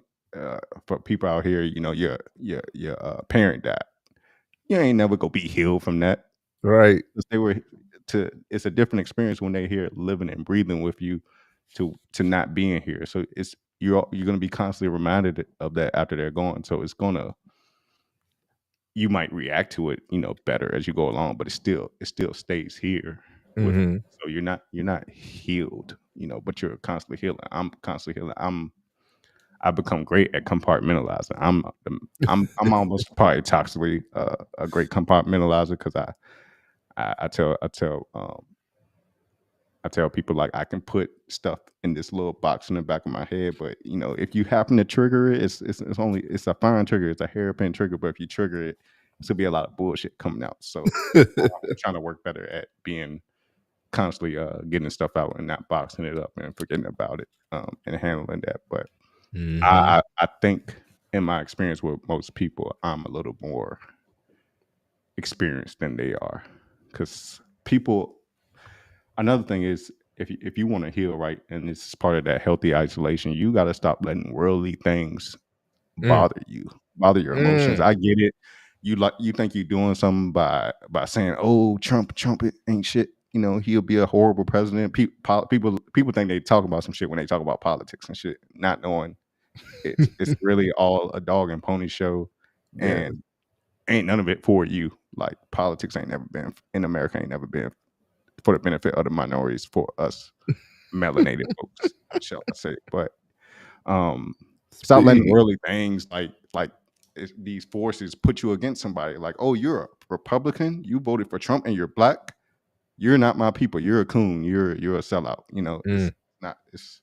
It's not that deep, bro. It's not that. It is that deep, but it's not really. It's you let all these things influence you. Like we talked about, this new the red pill. I'm red pill aware. I do agree with some of the things they talk about, but when you get to like the fresh and fits that go extreme with it and whatnot, it's just like nah, don't let that deter you. I can't absorb See. that for so much. You know what I'm saying? Yes. You gotta have discernment with shit. You gotta have Mm. discernment. I think I practice discernment when with not letting worldly things affect me. But I see so many people on their social media. They over here posting about support Gaza, support Israel, whichever way you go. I'm not really big on all that, but it's like support here, support you at home and what you got going on, because you can't help if you not going over there putting a gun in your hand, or sending food, Food. or providing something over there. You not helping by posting on social media. You spreading the problem and the disease of the disconnection. Mm. You're not really doing anything. So you got to be able to move with discernment and stop letting worldly things bother you, and focus on what's right here in front of you. Mm. Your world. We're all interdependent, but you have your world. You have your world within this world. Like, stop worrying about shit Yes. that you can't do shit about. Yes. And if you want, and if you're an advocate for it, then go do it. Go over there and put a helmet on and jump over that trench and spray. You know what I'm saying? Like, Right. Do a uh, petition. Do something. Put some action behind the words. yeah. Like use your voice. Yeah, but how you use your voice. I definitely align with what you're saying. Like if it bothers you that much, then do something. And if it's not about if you're not using your voice to bring people together, then it's irrelevant for real. If it's about picking one side, no, it's irrelevant. There's duality to all reality. Mm. People have different perspectives. I'm knowledgeable of what the problem is between the Gaza and the Palestinians and the Israeli. But that I have my views on it, but I move with the understanding that the people on the other side have a totally different view of what's right and wrong. So who am I to judge them? Because they're human just like me. They're reacting, not saying reacting off their emotions, but they're taking all this information and taking in this movie in their eyes, and you know making a judgment based off what they receive, the information they received or knowledge they gained. So I don't judge them because it's that's where, like you said, that's where we're unique. We don't all see things the same, and it's okay. It's okay. We can Right. still coexist. Like that's one of the things I do. Like, you know how people got all these political stickers on the back of their car. I do like that coexist one where you got the Star of David, you got the crest of I forget the religion, but you got the cross on there. Like coexist. Like I like that sticker. All the Trump 24 and I seen one where they said I believe this too. They said Epstein didn't kill himself. I believe that, but I'm like, don't put that on your car because you don't know who fucking following you and watching you. Mm. Okay, I like that. She said people like the ability to have discernment. I'm sorry, this your show, Trey. You should be reading comments, and they like the ability to tell the nuance of things. So we often get fed the extremes. Yeah, that's true. That's it. That's true. That's all media go give you. It's the extreme. Like, oh, I'm done. I'm done with that. Back to my purpose. Like I said, back to see how get me started. Back to my purpose. I feel like I have the ability to help people find that path to healing. Yes, sir. Yes, sir. So you said you're a brother first. If I First can't and call you foremost. my brother, First yes. and foremost, right? Another anecdote. I was working at Cracker Barrel when I was down at Hampton to because I was moving on campus, had my own apartment, so that's how I supported myself. But I had this older gentleman, older black dude. He's a military guy. He just he liked to feel like he instilling wisdom in me. Sometimes he was like, "Hey, young man, you know who your family is?" I'm like, "Mom, Dad." He like, "Mm-mm." He stopped me right there. Like, how many brothers and sisters you got? I got 2 brothers. That's your family, not your mom and your dad. Yeah, you love them. That's part of your what you call it? Part of your lineage. Mm-hmm. But your family is your siblings. Cause look at this. If your mom and dad whip your siblings, it ain't nothing no worse pain than seeing your siblings in pain. You can like I've heard like my little brother, bro. Let me tell you this story. I'm sorry, y'all, I'm jumping everywhere, but I remember my little brother bucked at my mom one time. We in the hallway, me and my twin brother trying to see what the commotion about, and trying to settle things down. She closed the door, and me and my brother just in she giving him. I'm not telling on my mom. She ain't kill him, but she was disciplining him. Yes. And me and my You're brother giving them outside. that blessing. Me and my brother outside, like, we can feel them lashes. We can feel them lashes. Like she was wailing on this dude, like because he was out of line. He bucked at her, like Yeah. she's trying to give him instruction. And I was like, dang, nothing I wanted more than to go in there and cover my brother and take them hits myself, and tell my mom let me take the punishment for him. But that's why they say your family are your siblings. I know all of us don't have siblings, but you have people in your life you feel that way about. Most people. Where was I going with this? See what did I start off, Trey? Help me, man. Help me. Yeah, it's because you're a brother first of all. Yeah, a brother first of all. A brother first and foremost. I do anything for my brothers. I go to jail for my brothers. Everything. Everybody say that, but nah. Fuck around and find out. And you also told me that working at Cracker Barrel was an interesting choice, especially given your upbringing. So, Yes, Trey. You reminded me all the gems that I didn't write down. Part of your journey, right? Part of growth, right? People like to be that negative isolation. You feel comfortable. Comfortable. When you're comfortable, you can't really grow and expand your horizons. It's in areas where you're uncomfortable when you go to do things you're not used to doing, be around people you're not used to being around. When you're in a different environment that Mm. helps you grow. I was in this example Trey brought up. I went to what's now Barack Obama, used to be J.B. Stewart Elementary on the north side off Brooklyn Park Boulevard. Yeah. Ain't no white kids in my class. Ain't there. It might be some over there now because they moving in over there. It might be some now. I don't know. But when I was there, I want no white kids at that school, if I remember correctly. I went to Bedford Model Middle School in the West End. Mm. There was a couple white kids because it was a model middle school then, but they probably done moved out now because there ain't no model middle school no more. You know, shout out to the West End. I know everybody in the West End, bro. Like, because I went to school with them. Shout out to y'all, man. Shout out to West End. I went to West End. Went to Benford Model Middle School, mostly black people. I went to Richmond Community High School. It was one white girl in our graduating class. There were some white kids in there, but mostly Go. black people. I went to a HB. I attended. I didn't graduate. I ain't ashamed to say I attended a HBCU in Hampton University. But all the white people were either playing tennis, volleyball, or rowing or some shit. They weren't. Weren't interacting with them like that every day, and they probably were from another country, like Europeans or something like that. Mm-hmm. So when I started working at Cracker Barrel, it was my first time really interacting with Caucasian folks, people of the Caucasus descent, of the Caucasus Mountains, Yes, sir. and it was uncomfortable, bro. Like I was a server at first. That lasted like a year. Then I had to go in the back of the house because people they be trying you, but it was uncomfortable. Like kind of. I'll tell you one thing. I was a server, and who's that? Moon. Shout out to Moon. Hey Moon. Big I was, Moon. I was a server, right? And at Cracker Barrel, you can with your dinner, you can have biscuits of cornbread. And I asked the people, like, it was a white, like, trailer park people, but they was like, "Hey, you want biscuit cornbread?"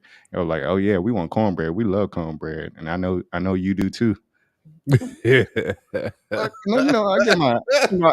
hey, people at Cracker Barrel said I had this Eddie Murphy laugh, right? Because I would like my fake laugh, be like, not keep it pushing, like that's my fake laugh. If I ever laughing like that, I ain't really feeling what you're saying, like picking up what you're putting down. But Yeah. it was uncomfortable, and not that it offended me too much. I did like cornbread. I do like cornbread. Like you ain't offended. You stated the fact, but yeah. Serving was such a ghetto time. The ghetto, and I was serving at a Cracker Barrel in Newport News, Virginia. So you can imagine it was all kind of people coming through there, dope boys, white people from Williamsburg coming from their shopping, all types of people. But it didn't offend me, but it was like, yo, if I was any other black person, you might be getting your ass whooped right now. You know what I'm saying? But I don't let that stuff affect me. Like I said, that's a worldly thing, like racism, blah blah blah. Like, don't let nobody punk you or nothing like that. But he was just saying, "Hey, I know you love cornbread too." I'm like, "Yeah, I do love cornbread. As a matter of fact, I do." But it was just interesting interacting with white people. And then after I left from down there, dropped out of school, came back home. I started working at UPS, and it's white people. It's gotten better, but from 2012, when I got there in 2012, it's mostly white people in higher positions and whatnot. It's getting More diverse. Yeah, exponentially better with the times we're in now. But I had to interact with these people, my managers and my supervisors that were over me. I had to report to them, and they could be a little, it's an intense environment in there. When you're trying to get thousands of packages loaded on a car in a span of 4 hours with people who just woke up or just smoked a blunt, just came from the bar, like all people of all backgrounds. So it was just interesting interacting with them. And it's like, but at the same time, I realized I can learn from these people. That's where I'm not gonna say it was just white people, because we had black people in there too, doing their things. But interacting with white people is where it was an uncomfortable environment. But that's where I've learned a lot from people of all shades in there, and that's why I have this lust for this financial knowledge, and leading to generational wealth on my path to generational wealth and whatnot, setting that foundation like at UPS, and I'll always be grateful for that. See, And that brings us back to the humanitarian aspect, because you can learn from anybody, right? You can learn from anybody and anything. You can always learn. There's always a bar. Don't let that 0.1% difference Yeah. keep Just us because disconnected. white people eat green bean salad instead of potato casserole, like don't mean they that's a little weird, but don't mean they aliens. You know, I wouldn't eat no damn green bean casserole because I don't know what the fuck in it, raisins and shit. But it's they're still humans. Like they go through some of the same shit we do. All of them are not, they probably descendants of slave owners, but all of them are not from wealthy backgrounds with silver spoons in their mouth. Some of them come from trailer parks, come from the same places like I do, and had to find their way, had to go through the journey just like we do. I'm trying to tell you, man. Two things. I actually lived with a white family. They my family. Shout out to Robbie and all the Hutchisons. I actually lived with the white family, and turns out I love green bean casserole. It's my shit. You know what I'm saying? Put my French onion on top. You feel me? And Oh man. and what was the second point I was gonna make? Moon said, "I'm not here for them at all." Not at all. She in isolation. I feel you, though. I feel you. And we definitely gonna laugh. Um, what was the other point I was gonna make You about? was talking about living with the white people and you like green bean casserole. That's where you left off before I interrupted. No, you're all good. You live with the white family, the Hutchinsons. Mm-hmm. And I learned a lot. We ain't gonna let that 0.1% difference in people cause too much of a disconnect. Now, us as melanated people, we know certain struggles. Oh, the second point I was going to make was I talked to another brother. I would love to get him on here for the people, but he's not a camera guy. You gotta talk to him in person. I wasn't a camera guy when I met you either, Trey, but here I am. It in due time. Yeah. In due time, bro. But one of the things that he explained to me was like, you can't really explain or defend or say white privilege to a white person. And I was like, why not? And he was like, because when you talk about the privileges of just being white versus being black, they don't know. Some know, some in certain points. She from the South, so what? Yeah, exactly. What the hell is that? I know it's not a well seasoned dish, but it's but it's not a miss for me. It's not a miss, but it's not a miss. Some stereotypes is Like passed. I'll eat green bean casserole. I haven't made it. Cause Tia probably slapped that shit off the table too, Oh, just like them burgers. Mr. What? Happy birthday, Mr. West. I didn't know it was your birthday, man. I'm pretty sure I like the post. Don't at me. I just saw you smiling, and I love to see my guys in good frame. So I like the post. I didn't know it was your birthday though, man. Big shout out to you, Big Virgo. You know what I'm saying? There's a lot of Virgos in the building. We'll go ahead and clap it up for y'all.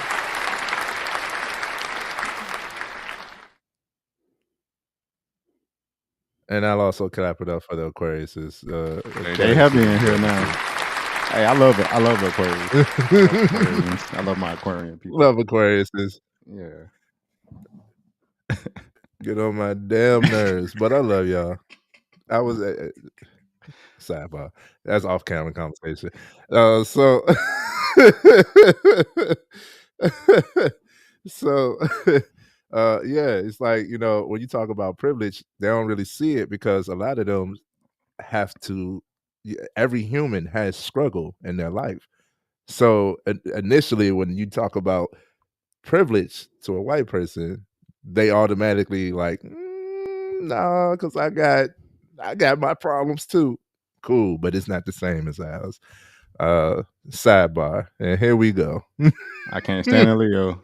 Yeah, You here you love a are. Leo. Yeah, here you are. Your future companion is a Leo. Stop Yeah, she playing. don't know yet. She don't know yet. You know what I'm saying? She do know. She just did that negative isolation. I'm telling you. Everybody who's here now, you'll have to go replay from the first question to understand what we're talking about. Yes, you said being a humanitarian means that you have to be out there. Cause for real though, you know what I'm saying? Yeah. My mama said she wanted 3 girls. She got 3 boys. There you are. Boom. Boom. You know what I'm saying? Yeah. Don't block your blessing. It's all these Leos coming around. It ain't for no reason. Yeah. You know what I'm saying? It ain't for no reason all these Leos coming around. Look at this one. If it's that well seasoned, I don't want it. Same. But just keep the salt and pepper near you. That's it. Hot sauce. You know what I mean? Put that shit on there. So, my God, you say you have a passion for helping people, and this humanitarian aspect means that you understand that we aren't the only living beings on this earth. So, humanitarian spreads to the animals. You say you also passionate and love the animals too? Yeah, man. Mainly dogs. Dogs are a man's best friend. Some things are just true. Horses. Secondly, they just majestical as hell. Like, Yes, sir. and then it's interesting. I didn't go into PetSmart to buy a bearded dragon, but Right. something about reptiles, right? They aren't as flamboyant as mammals. Dogs, cats, you see them every day. You see birds every day. You when horses are galloping, they command your attention. Reptiles you don't really see too often in your everyday interaction, but they come out at night. But if when you look at Animal Mhm. Planet and see how the world is totally different at nighttime, reptiles are pretty. They're gonna be amazing to watch because you don't see them all the time, right? They isolate during the day. They conserve their energy and whatnot. Basking in the sun, they taking the sun's rays. Other than that, they in the darkness, and then when nighttime come out, they full of energy. They're great hunters and whatnot, and they are thriving. But that could be you can apply that to what we're talking about, man. That isolate, get that sunlight, uh, absorb what you need to absorb, and then when it's your time to shine, for them it's nighttime, you can accomplish anything you want. So I don't know. I'm kind of chill too. I know I've been talking a lot. This is the most y'all ever was probably see me talk on a platform with Trey. But I don't know. I feel like I realize I'm warm blooded, right? I realize I'm warm blooded, but I don't know. The reptiles just cool, and like I just feel like I'm like that cool type of person. Like I don't need to be seen. I am a Leo. I do love to be seen, and I like praise and all that. But I don't go looking for it, right? I attract Looking it. for it. I Thank attract you. it anyway, naturally, right? But Right. Because you're reptiles is shining. cool. Reptiles is cool. I wanted a python, but I realized how big they get. And I ain't really got a house or anything yet, so yeah, which is crazy because Leos love to talk. Yeah, well, he asking me questions about myself, so I can talk about myself a lot, and that's what these conversations are based around. But I am just a I'm a reflection of you, Moon. I am a reflection of you. That's all I am. So Boom. Boom. Because let her tell her she let her talk too. yeah, Aquarius is. Aquarius. I'm an Aquarian moon sign. I'm an Aquarian moon sign. Intriguing. Oh no, it might be my rising. I think I'm a Capricorn moon sign. So, I definitely see that other side though, but because that's I'd be in the like, same Capricorn come before Aquarius, right, or right after, like right next after, to each other. Yeah. after, don't get me lying. Mhm.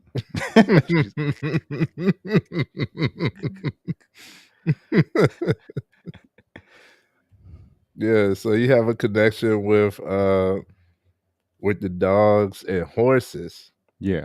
especially, and reptiles. Now that we discovered, Reptiles is new. I ain't gonna say I love snakes because I'm a snake ass nigga and nothing like that. But reptiles, you can learn from them, man.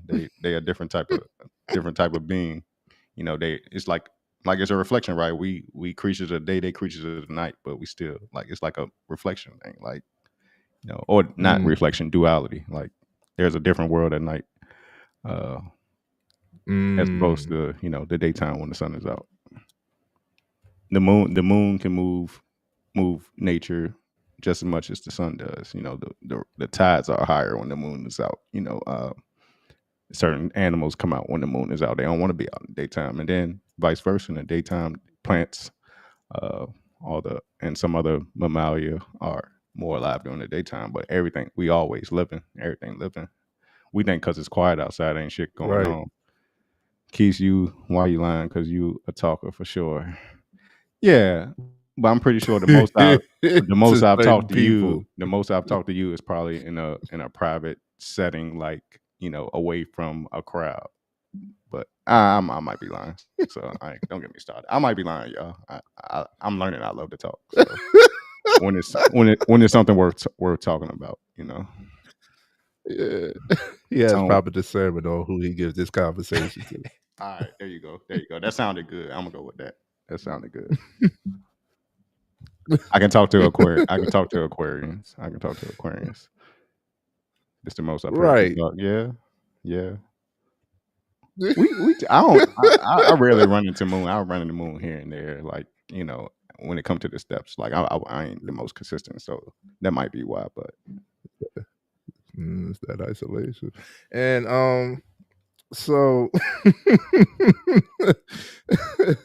that isolation to do it. So if you said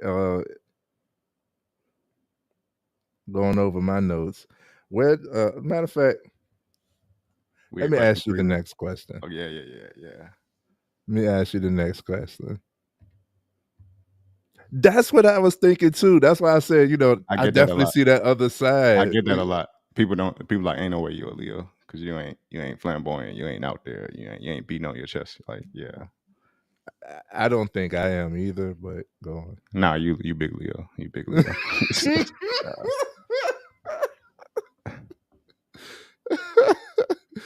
Yes.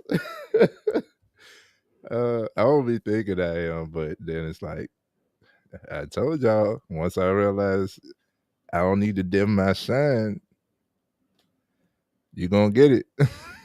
I Stop. and I think I'm more so, and I think I've talked to Bleach about this. I think I'm more so finding my voice again because I think due to things that happened in my past when I was a child, I that's kind of why I like cut off my voice. Like I stopped talking to people, but um, Mm. I'm relearning to talk. Be an active talker because I be having a lot to say sometimes. I just don't be knowing it. Mine be going like this, all kind of different ways. And then when I'm outside, it just look like I'm, what up? Oh, go ahead with the next question, bro. Go ahead with the next question. Same for me, Keith. Word. Yeah, I'm We saying. relate. Yeah, exactly, bro. Big old Leo. So my next question is what led you to all three of those things? You have a passion for helping people, you're a brother first, and you're at you at in management at UPS for 12 years now. It's your 12-year anniversary, so shout out to you. Mm-hmm. Because that is no easy task. Nah. Long as I say that the job was like 2 years before this, so Hmm. you know, to go in that motherfucker every goddamn day with the same goddamn people that get on your nerves. It's a journey in itself, man. It's a journey in itself. People you love, love my coworkers, but I see y'all more than I see the people I grew up with and lived with. So that kind of bothers me sometimes. But such is life. So you always say what led me to all that. Yeah, what led you to UPS? What led you to discovering your passion for helping people? And what led you to your purpose of leading by example? When you asked me about what led me to UPS and what led me to my passion for helping people, that comes from my mother.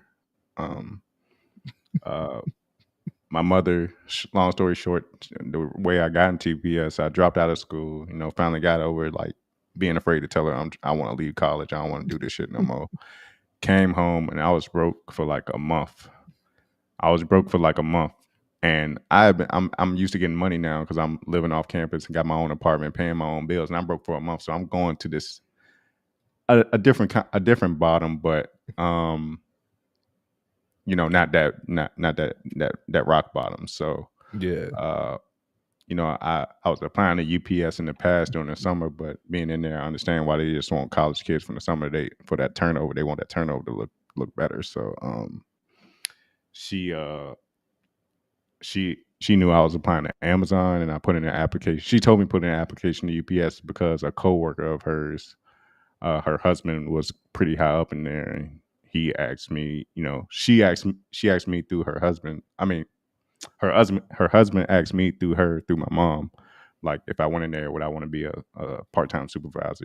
They help pay for my education if I want to go back to school and all this. So I was like, yeah, I'm broke. I'll do anything. Like if he'll hire me today, I'll do it. If Amazon had called me, I'll probably be at Amazon. They call you every holiday season, Stafford Solutions, asking, do you want to, extra holiday grind or whatever. But UPS called first. So, and that was just from my mom, like having a connection with somebody in her life and wanting to nurture me and cover me, make sure I'm good because, that's all my mom. I asked my mom, like we're having deeper conversations as we get older. I didn't really receive intimacy from my mom when I was younger because when my dad left, she kind of had to take on a lot, just raising three boys. Shout out to moms, bro. Yeah, shout out to mom. Love you, mom. She's she was struggling. Like she was working like when she was with my dad, but she, they kind of more traditional back then, so she didn't have to work as much. So she was working part-time.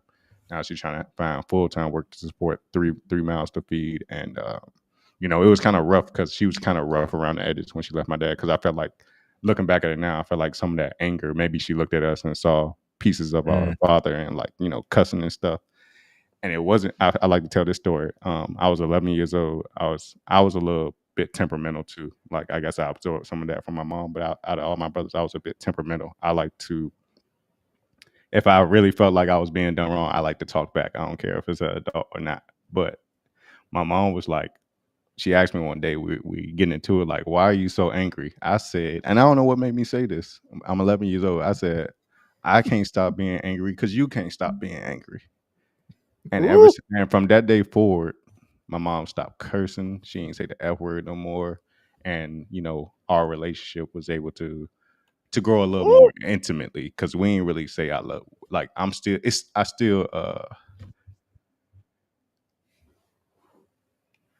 word. I'm gonna keep that in mind.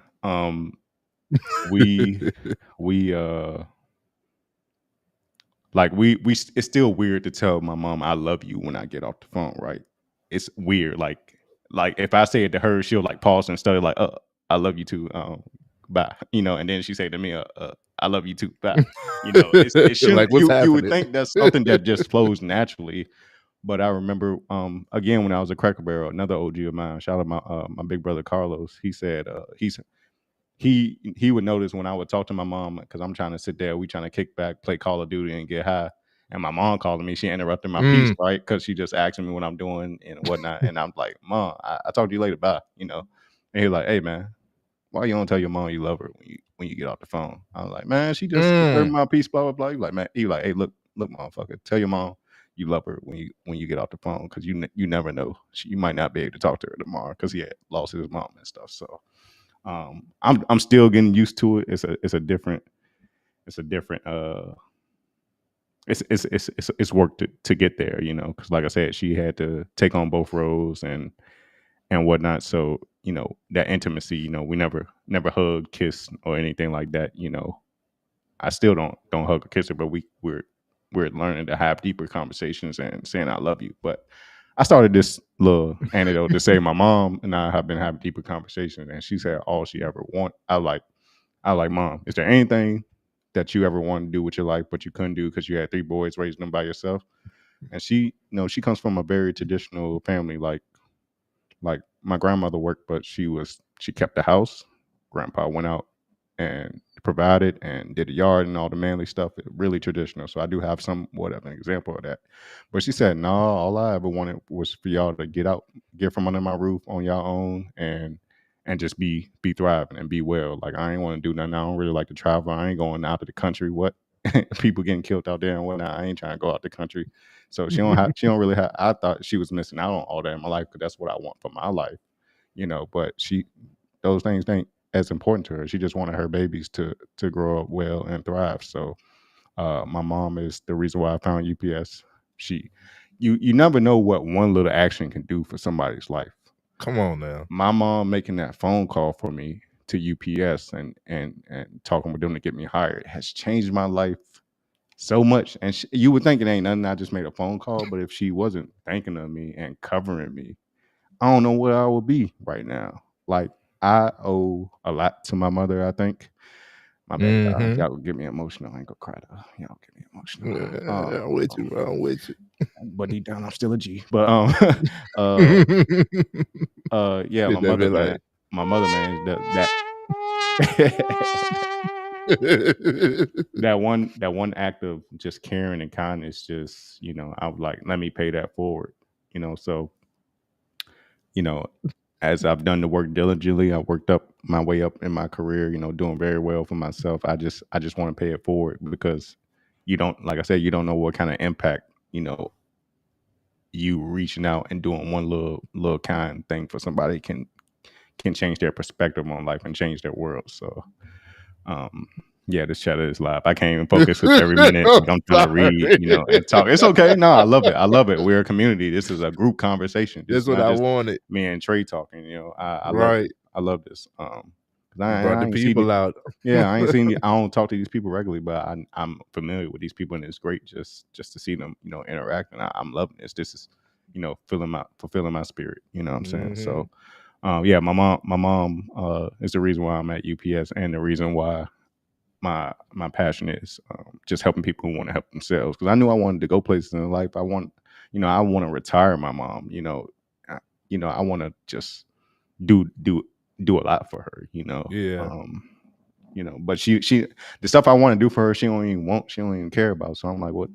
Like, let me just pay it forward then. Let me just pay it forward. They arguing. They arguing. It got me too. When it comes to animals, I can say I owe that to my father. My relationship with my father is still a work in progress. People don't know my background. He left him and my mom split when I was 7. He was in the streets, in and out of jail a lot when I was younger. Mm-hmm. And he just, he had his sons before he really found his way. And I even read through court documents of him being on trial where he said he loved us, but he felt like he had kids too early Mm-hmm. and whatnot. And I can understand that, because when I was 27, I was sweating thinking I'd get somebody pregnant and having kids, knowing I ain't ready to provide that for them. So, but such is life. But this a little anecdote. Mm-hmm. We grew up with my dad's family. First, we were born into that house over on Montrose Avenue, right on Battery Park. It's a beautiful, still a beautiful view. Mm. But we had a we had a husky Malamute, Ebony. We call her the Nice. wolf because to us, when we little, when we like 3-4 years old, she's a wolf. You know what I'm saying? Yeah. Terrified because she was big. She was bigger than me and my brother, all three of us put together. So, one day my dad said, "Let's go outside and throw the football around." Like, me and my brother like, yeah, let's do it. We love sports, football, basketball. We all for it. That's what my dad did, played basketball. So if it's sports, Yeah. we all down for it. We go in the backyard. We start, we in a triangle. We start tossing the football around. Like, yep, this is fun. Oh, there go Ebony. What? Oh, she changed up. We good. She in the back changed up. So we good. So my dad like, all right, y'all hold on a minute. My dad going to the back of the yard. We thinking he taking care of some shit. All right, me and my brother just playing. And out the corner of my eye, I see this big shadow. Like the sun got blocked out and everything. I see this shadow walking towards us. And I'm like, no, my daddy wouldn't let this dog off the chain while we playing. That's just cruel. But I look over and Right. Ebony, cool as a fan, just look, how a wolf, trotting, coming over to us. Mm-hmm. Me and my brother hug each other because we scared.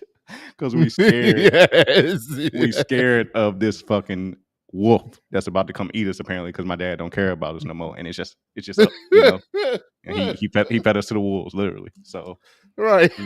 he said I remember he told us in a firm voice, man, y'all let go of each other, being silly. And we shaking and shit, let go of each other, and like, keep still. Ebony come around my hand, like, let her sniff your hand. I'm like, what? You go bite it off? Like, let her sniff your hand. And she sniffed my hand. I pet her, and from that day on, I just love dogs. Like he took that sense of fear out of me when it comes to animals, and I love dogs. Like, I've told you my ideas. I have dreams of like building like a dog hotel and shit like that. Like for people love dogs, like especially them non-melanated folks. They treat them better than they treat they kids. And The family, yes, you they know what I'm do. saying? Like they were hurt, they were about to lynch Michael Vick when that shit happened. But my dad is the reason why I like animals. I said dogs first, and horses. It's just something about It's something about horses just majestical, right? Like horses have been around for years, and when you look at text and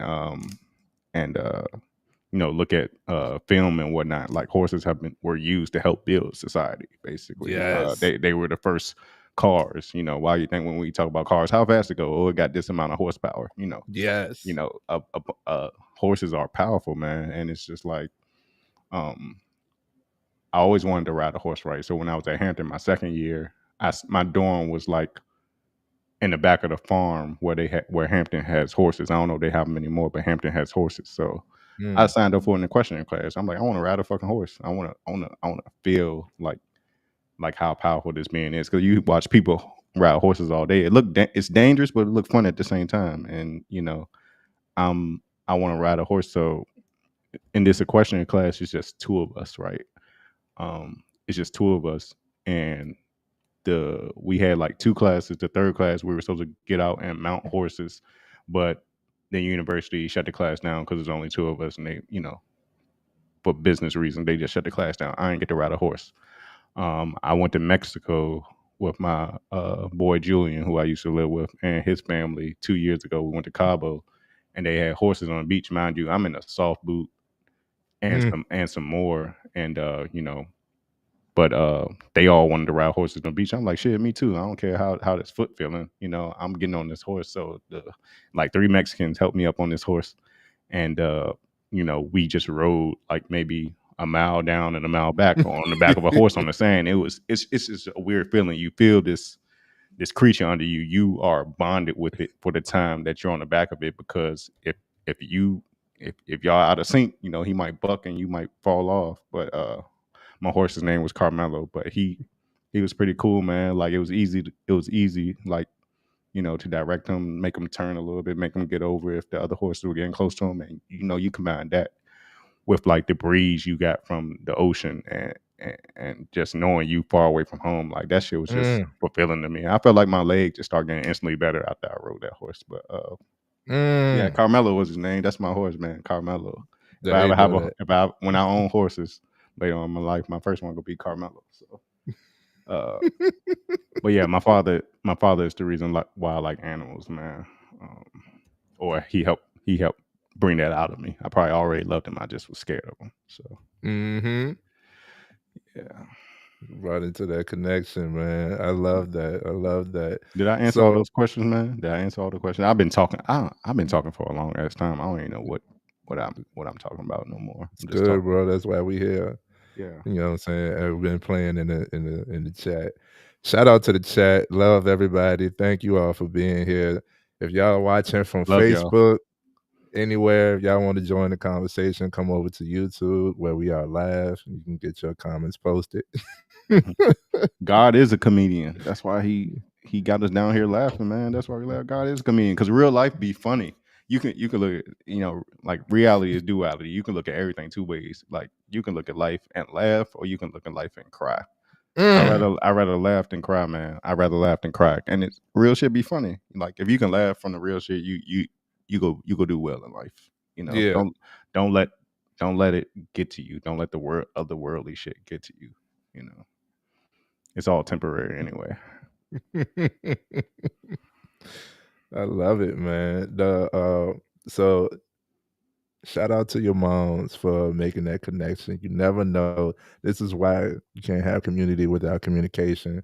This is why we should talk to one another. This is why like opportunities don't just create themselves. People create the opportunities.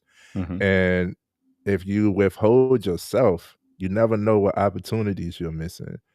If you want more opportunities, you what they say, put yourself out there, like so shout out to moms for definitely making that. I like to look at it like this. You know, we like to look at it like man raise man, woman raise woman. Men raise men, but women shape men. And Oh, I'm learning this come like on. this. I just thought of that off the top of the dome too. I ain't write it down. Nothing. Y'all can look at my notes. But they shape and right. Some of the greatest lessons we learn in life come from women, bro. Like like that heartbreak you feel. Mm-hmm.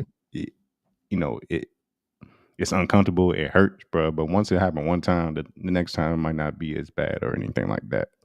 And they can move us, bro. A woman can move us. Like, think about it. I know this kind of negative, but think about how a man can put so much time into a marriage and whatnot, and then if it happens, I'm not wishing this on anybody. If it happens to not work out, that man is like devastated. Like Mm-hmm. people might think like, oh, the woman the only one going through some shit, but the man is devastated. Like, but women, we learn some of our greatest lessons from women, like and interacting with them and figuring out what it is we need to do to be better men. Sometimes, like we can Absolutely. get that from a woman, like because women shape you.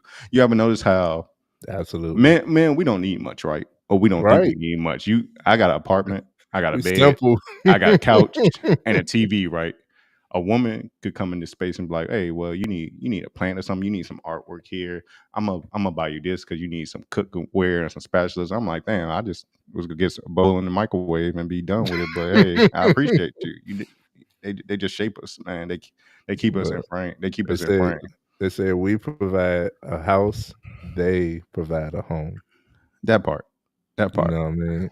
Like we could provide ingredients, but they gonna make a meal. You know what I'm saying? Yeah. Like whatever it is that we think like it's just enhanced, bro. Women, God knew what He was doing when He made women, Uh, especially black women. Moon said, "What about the plants?" That's why nature is mother nature. It's not father nature. It's mother nature. That plant, like it's about growing from the seed and raising it and flourishing. Like I just used the example with my mother. She's all she wanted to do was see the seed that my father planted in her, quote unquote, but just wanted that seed to grow and flourish. That's all she wanted, bro. Like so, women shape men. I love women, bro. Yo, Nourish every part of me. Every part of me. You know what I'm saying? I Like I do. love women. I ain't the things I want. Like then when I said it's simple, we want to eat, come from a woman. We want to sleep next to our woman. We want to interact and get loving from our woman and go back to sleep. everything we want is within women, bro. It's within women, bro. And it's kind of like why we're here, to be with women. You know? Right. At least I think so. And how we got here. I mean, it's hey. It is how we got here. It gets deep, bro. We all came through that. We all came through that canal, you know. Yes, indeed. Yeah. And you said the question was because we've been I love that this one has so much to laugh at. That's exactly what he said. You know what I mean? You want to be inside your woman. That's where we most comfortable, bro. Inside, like, it's not the same. Like, I don't mean to sound weird. It's not the same as being inside our mothers, but it kind of is. Like, when we're inside our woman, we just recreating the process for real. That's what it was meant for. But that's where we're most comfortable. That's where everything is all right. That's where you at peace, bro. That's where everything all right, man.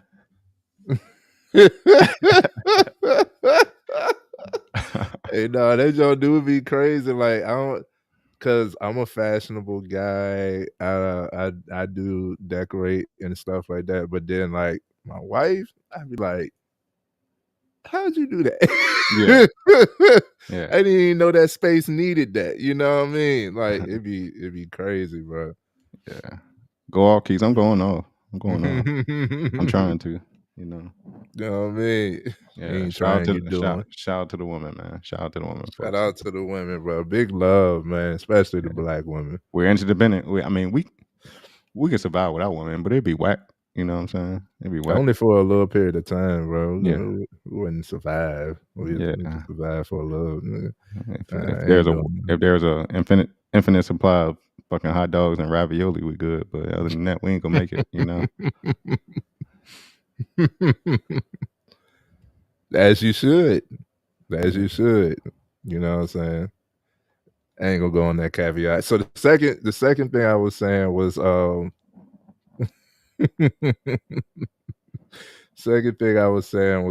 you said shout out to your moms. How did you get to UPS?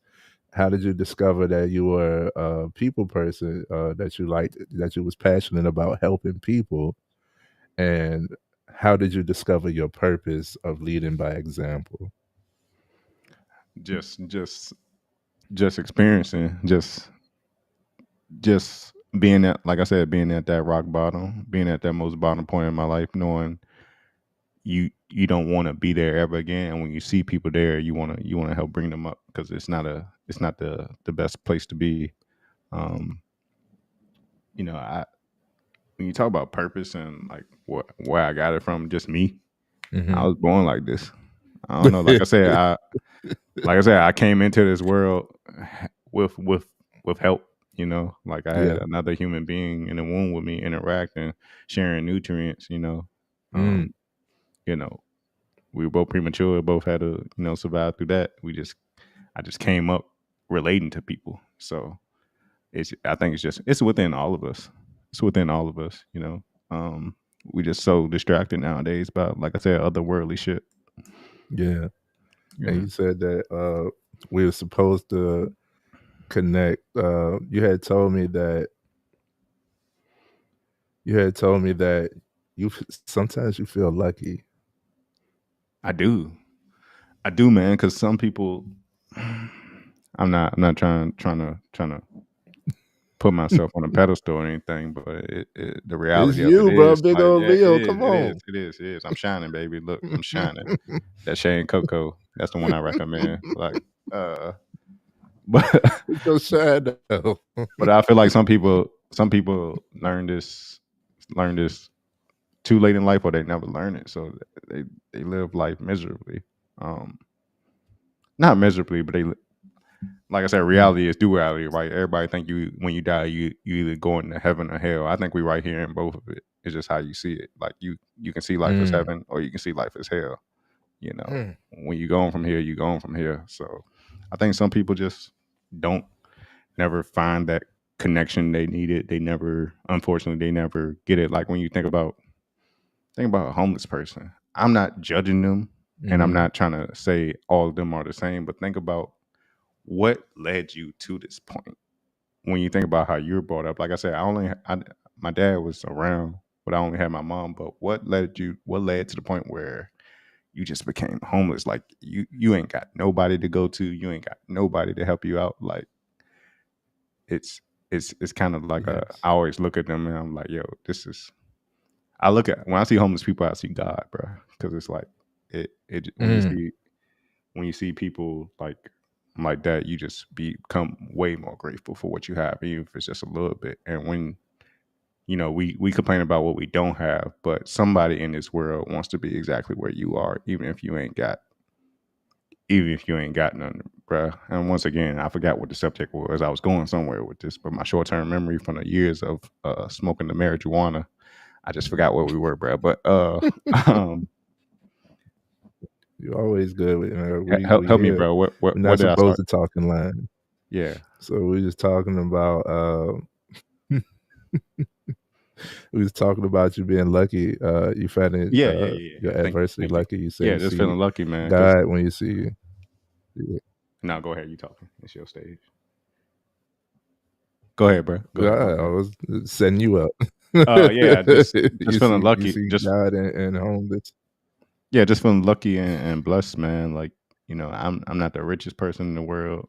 I'm not the poorest, but I, like I said, not trying to brag or anything. I think a lot of people would like to be in the position I'm in, so I don't take that for Absolutely. granted, and I don't play with my blessings. So Absolutely. I try to pay it forward. Absolutely, bro. And you said you feel lucky for your adversity and realizing what role others have Uh, played in your life. I feel lucky for having discernment with shit. Like Mm-hmm. I feel lucky for being always kind of been emotionally sound. Like I've had my downs, but I've always kind of been emotionally sound where I don't let my emotions dictate my actions. So Mm-hmm. like I take it when my mom and dad split.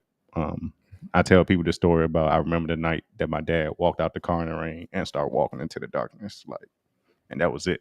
Mm. Uh, I even in that moment I was stunned, but I understood like, okay, dad is leaving, but there's a reason why he's leaving. I don't know the whole story. Mom is probably devastated. She's she's struggling right now with raising us, but I understand like it's two different sides to the story. I don't think it's because they hate each other, but um, it's just I didn't blame one or the other. Even to this day, I Mm-hmm. don't blame one or the other. Now learning more about my dad, I'm like, nigga, you really out here, you tripping. But I understand like he is his own person. He's gone through his own experiences. I can't fault him for falling short because we all fall short somewhere. And but I just feel lucky to have that discernment. Like I still can talk to my father, have a relationship with him. I don't have no hate towards him. It may not be as close to my mom, might be a little more awkward talking about deeper things with him, but I still can see my father every day. Um, if I still have him in my life. Some people, it devastates them to the point where they might lead them to homelessness when the family broken up. Um, I mean, that's an extreme example. Not saying that's how people become homeless, but I can imagine something like that, something traumatic like that can break a person. Yes, Something sir. traumatic like that can break a person. It had an effect on me and my voice. You know what I'm saying? Like it was Mm. centered around that moment. But I, I'm, I'm, I'm, I'm, I'm doing well. I'm healthy and thriving. So all that shit was part of the journey. Absolutely. Absolutely. So I want y'all to be able to absorb and emphasize that. Be lucky for your adversity. Your adversity it creates the character. Your challenges. It's not really problems. It's challenges. It's shaping you. It's molding you. The people in your life, right? Your experiences, all of these things, life in general. What Paul DeBerry says is life is not happening to you, life is happening for you. Yeah, that part.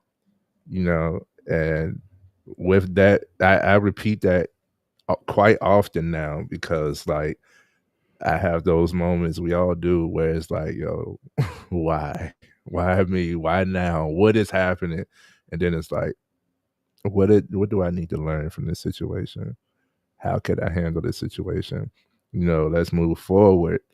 And I also liked when we emphasized in the background, you had gave an analogy about a cell phone in the elevator.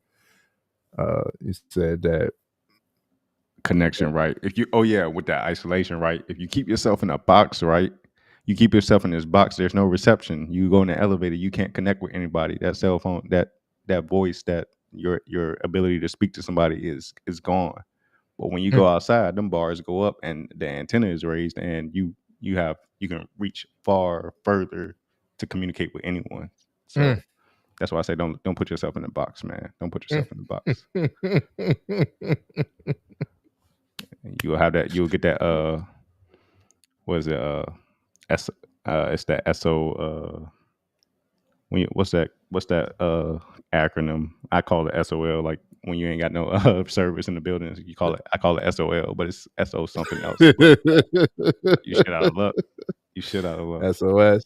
Yeah, SOS mode. When you go on SOL, I call it SOL mode. But yeah, you shit out of luck. You know, somebody help me. If you putting yourself inside that box, that's usually a cry for help. You know.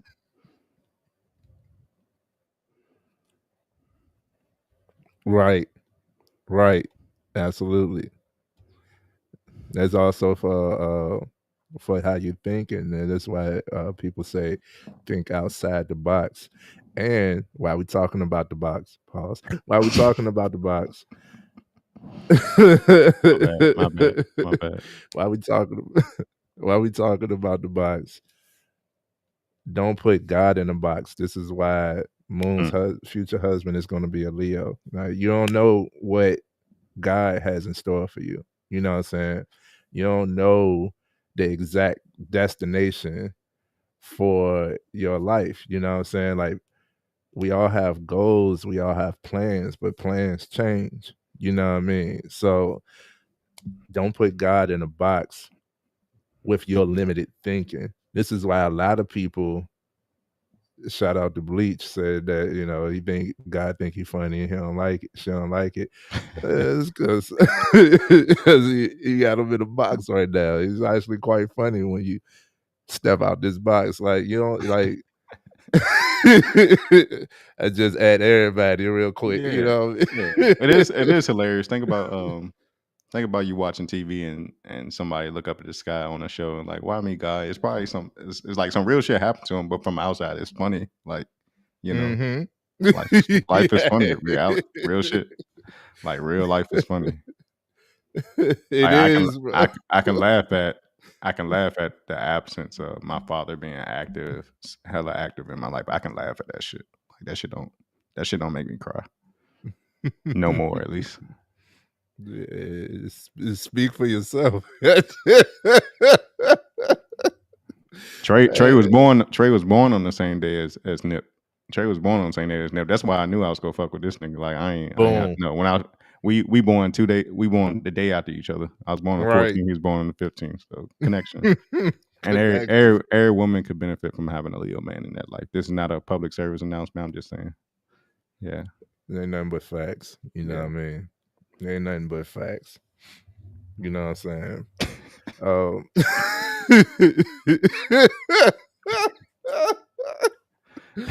Gotta love it, bro. Oh man. Did you talk about Smokey? Oh, my dog Smokey? Mm-hmm. No, I didn't talk about my dog Smokey. So another anecdote. I'm like in third grade now. I'm like 8 years old, and it's Christmas time. We always have Christmas time at grandma's house. All her siblings, all her children, and my cousins. We all open up gifts over there at grandma's house. Have dinner. Christmas like Thanksgiving part 2. I miss it, bro. I miss it too. And like COVID just fucked up everything. But so it's third grade. I'm 8 years old, and it's like a couple days after Christmas. And we're going back over my grandfather's house to help rake leaves or do yard work, something, getting structure, right? So, my grandpa like go down there and look in the tool shed. You see him. I can't be done. Just niggas is tired, yo. It's just a confused love. That's all that is. That's it. Uh, so Acceptance is my y'all word. my grandfather is like go down there too shed. It's a surprise in there. So we go Mm. down there, open up the tool shed, rusty door sliding open, and there's a puppy in there. And you know how you a kid, you see a puppy, your world just light up like it's like fireworks, everything go off. A puppy, and that was Megan. She was like a child mixed with something else. Megan had a Mm. litter of five. She was outside. uh, and I don't know who she got pregnant by, but she one day she had a litter of puppies, five puppies, and there was they all were like golden brown to white, except for this one that looked like he just fell out of a chimney, with all the smoke and soot on him, and his Mhm. he was the one we kept because he was like unique. He won't like the other ones. I loved them all. Wish I could have kept them all, but my Right. grandpa kept one and gave the rest to the SPCA, and we kept Smokey. Um, I had we had Smokey. He stayed at my grandfather's house, but that was my dog. I can't, man. Yeah, time out, y'all. I can't. I can't. I can't. Not the cleanse. Not the cleanse. Yeah, you might. You might. It's hard to get rid of us in spirit, but Mhm. we kept Smokey and kept him from. He was alive from the time I was 8 to which was 2000 was 1998, and till 2017. So a dog year is 7 years. So Smokey was like 100 and something for a dog. Dogs usually live like 7-10 years. This motherfucker Right. lived 18 years. That's Um, crazy. but I tell you what, my grandpa loved that dog. He was a little old school, so disciplining a dog was different for them back then. So um, he the dog lived a lot of the time on a chain, which is something I regret. That's why I didn't go to PetSmart and get a dog, because I don't want to cage up or chain up a dog. Because Smokey was vibrant, thriving, real energetic when he was young. But over the years, as I'm getting older, in high school, I don't have as much time to go to my grandparents because I'm outside. I'm socializing and doing other things in life. Going off to college, I can't see him as much. But over the years, I didn't realize it, but he was slowing down because he just stayed on the chain all day. Like, it got to the point where you could take him off the chain, right? But he would just walk around like an old man. He was an old man, man. He wasn't. I guess he wasn't getting exercise. He was fed well, but he wasn't getting exercise. So it's starting to get to the point where it's starting. I'm trying to focus. I'm gonna stop looking over there. Yeah, I would have It's to stop too. it's starting to get to the point where you starting to see his bones and shit show through his thick ass fur, because he just spent a life of solitude and being isolated so long, not moving, not being able to get out, that he kind of just slowed down real fast. That might owe to how he survived so long. He not wasting his energy. He just chilling, resting all the time. So that might be a caveat to that. But Mm. I remember in 2017, Smokey was still alive. My grandfather was battling. I forgot where he died from, but my grandfather passed away in May of that year. Right, Right. about a month later, Smokey. I remember seeing him like lay down, and then later that day, he just I guess he ascended too. Like, it's almost like he was connected to my grandfather. It was like, okay, Mm. the old man gone, so I don't have no reason else to be here. I love everybody, but I'm out. It's been a cool 18 years. It's way longer than I should have lived, probably. So just that was another thing that showed me a connection between man and animals. Especially dogs. Like, when they say it's a man best friend, yeah, a man best friend. Women say men are dogs, and we are, but it's not like in that negative sense. Like dogs can be protective. Dogs are great companions. Mhm. Dogs are loyal. So that men are dogs shit ain't really all all as bad as it seems to me. Right. Yeah. I'm with you. So animals are confirmation that God is real. Animals are confirmation that God is real and that spirit is real. Yes. Like you ever looked a horse in the eyes? And the Like eye. like that motherfucker just as intrigued with you as you are of him. As big as he is, as like more powerful than you, he probably could squash you. I don't know if he know, but he not thinking about that. He's so peaceful, bro. But you ever look the horse in the eyes, you just like, yo, what are you thinking? Like what? Like it's almost like he's looking into your soul, and it's Mm, like he can tell if you wish to do him harm, if he gonna let you ride him or not. He could just see through you. mm. He or she can see through you, man. It's crazy. Like I told you I got my bearded dragon, and today, I've only had him here.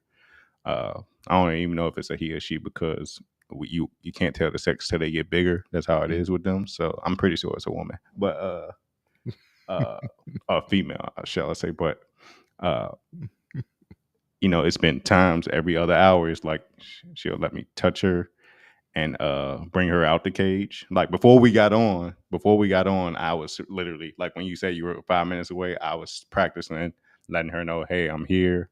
Like, let me pick you up. She would try to scurry away, but I just held her and like pet her. I'm just gonna call her now because I'm assuming it's a woman. Just how difficult it's been, but it's it's it's just back and forth. Like, but she's kind of stressed because she was just in PetSmart where she's used to seeing human beings, but um, she was in there with other bearded dragons, so they were in there just sunbathing, hugged up on each other and whatnot. She was cool. Like it's these big creatures out here. It's cool to watch them walk by, but then like when Eric was taking her out the tank, I'm like, no, Eric, what you doing? Like, you taking me away from my family. Well, like, what you doing? This ain't right, Eric. Shout out to Eric. He the one to help me. But it's just unique in that um there's a spirit within her that is like building trust with me slowly. Like Yeah. like I said, she's adjusted to a new environment, so I can't come to her every hour and pick her up, because she's a little stressed out. But in doses, little by little, she's gonna understand. Hey, I'm feeding you. Hey, I'm providing you shelter. I'm protecting you. And it's like, yeah, she's probably feeling lonely. I feel that's what tears me up about having a pet. But I think it gets better with them as they get larger and more self sufficient because they grow. She's gonna grow to be like 2 feet. But where was I going with this? That Uh, connection. that That spirit. the connection we build, and I think she feels my spirit in that I don't mean her harm. I just want her Mm. to understand she's loved, cared for, and I'm gonna be here for you. I'm feeding you. Like got me in here cutting up cilantro leaves, basil, rosemary because they eat leafy greens, crickets a little bit, and then I got these little protein pellets for her. But she's also like it's an expense, right? Like Mhm. pets are like children. You have to take care of them just like children, and they cost money. So but because she eats leafy greens and vegetables, it's telling me, hey, it would be more cost efficient if I eat some more leafy greens and vegetables because we eating the same shit, and I don't gotta spend money on her shit and my shit. It's like our shit, and Yeah. I'm telling myself, all right, I guess I'm be eating vegetables a while because that's what she like to eat. So I ain't trying to have two grocery bills. You know what I'm saying? But Hmm. building a connection, man, like and teaching me at the same time. I'm telling you, bro. That's the awesome part about it is that the connection is made through the eyes. You know what I'm saying? Is that a real show when bearded I think I dragons mate? started glitching. Am I glitching? No, you're not glitching. But Moon said put on her favorite show when bearded dragons mate. Right. Answer that question. But the connection is made. The spirit, for one, spirit speaks, and connections are made through the eyes. And I am one who believes that once a connection is made, it cannot be broken.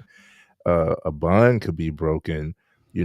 How intact you are with whatever you connected to could be broken, but once the connection is made, the connection does Hey, not. This is why.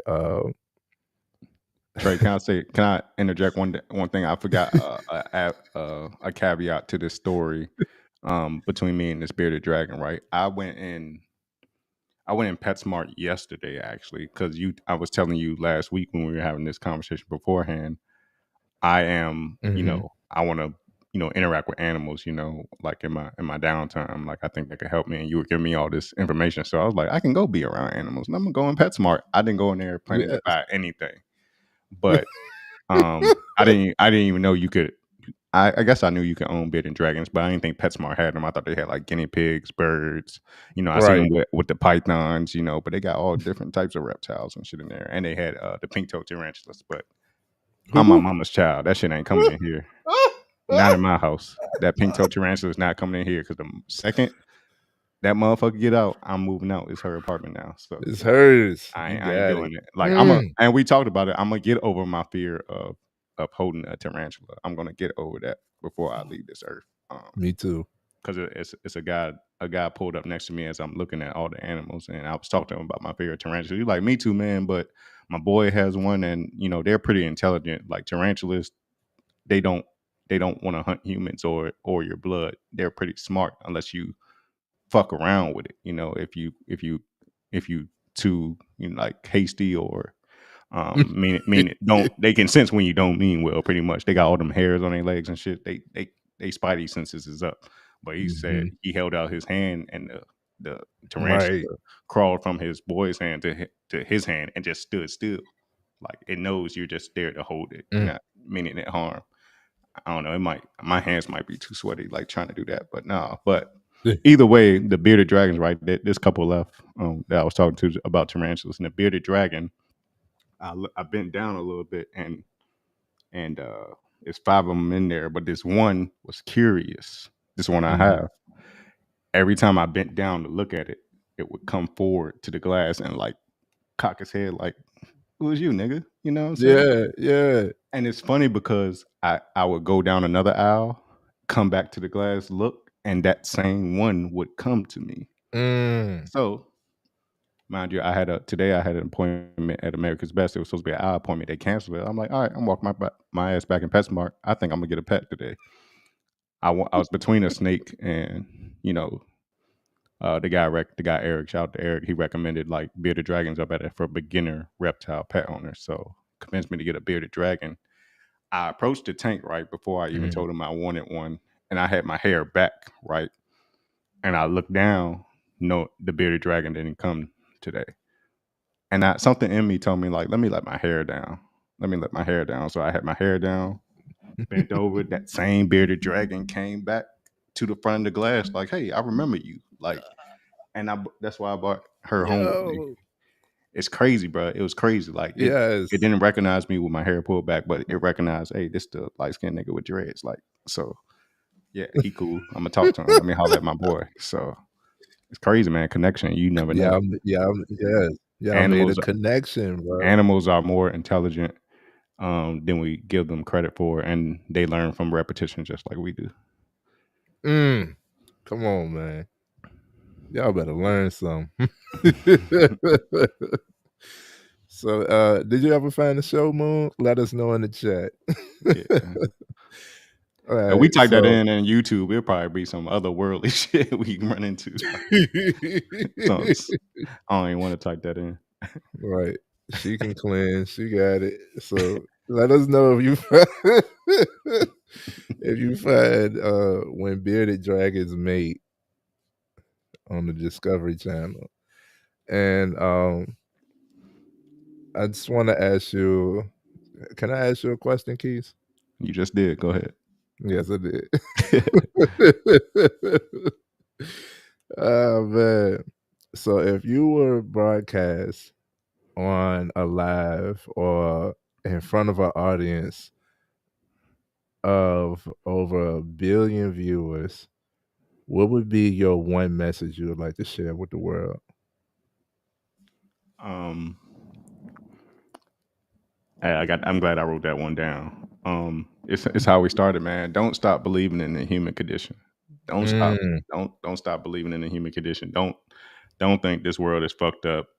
Ain't not nothing I could do. I'm gonna just be black and die. Like no, you have the power to have so much positive effect on the world around you and your fellow humans. So don't stop believing in the human condition. it might not happen in our lifetime, but in some lifetime we might actually have peace on this world, like true peace. Mm. And I got in my notes. We start going back to the story of Adam and Eve with this conversation too. It was just like I said, we had like a 7 hour long conversation. We only a third the way there right now. We giving y'all the book. We giving y'all the movie and not the book. So it might be because yeah, I said don't stop believing in the human condition. Like I said, reality is duality. The way you Mm. see things may not, other people may not see it that way. There may be plenty of others that see the world the way you do, but there's plenty of others that see things from a different lens. So reality is not finite. Everybody's some things are fact, right? You have fact, like the sky is blue. Like I know some people can look up and see the sky is purple. They might be colorblind, but the sky is Mhm. blue. Water is wet. You know what I'm saying? Some things are just fact, but reality is not. Reality is not just what you deem what's real. You Mm. know. And that segue into it. Let's talk about Let's do it. the story of Adam and Eve. Right? They want y'all to believe that. I'm not gonna say they. The story wants us to believe that a woman went against God and bit an apple, Mhm. and like I'm not a religious person. Satan was born from that, or sin was born from that. That's you drinking Dasani probably. That's why that water's so dry. You drinking Dasani. The story of Adam and Eve. It doesn't make sense, right? Because first of all, let's think about an apple.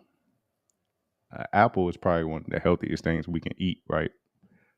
They say an apple a day keeps the doctor away. Why would something that Right. created sin be so healthy for us today? Unless I'm just missing something and I'm just eating apples in vain. You know what I'm saying? Um, Right.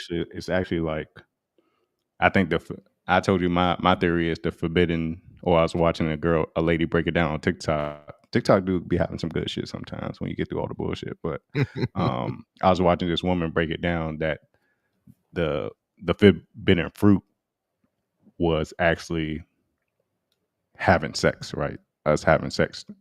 She Mhm. said, you know, God created humans, right?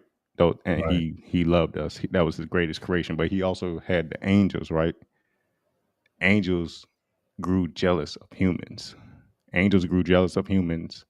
So an angel, one of the angels that was cast down from heaven when there was a battle in heaven, like I said, all reality is duality, right?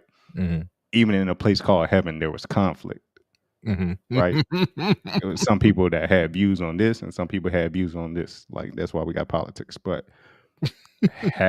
some of the angels, a lot of the angels were cast down on earth to live amongst the humans.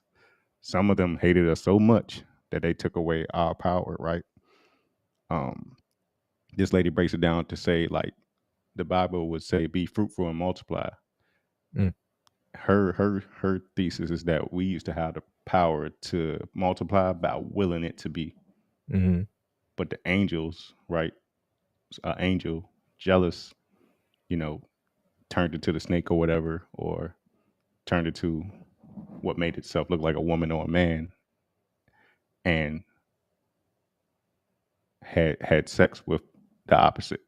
I think that's what she was getting to, and that's why we no longer have the ability to.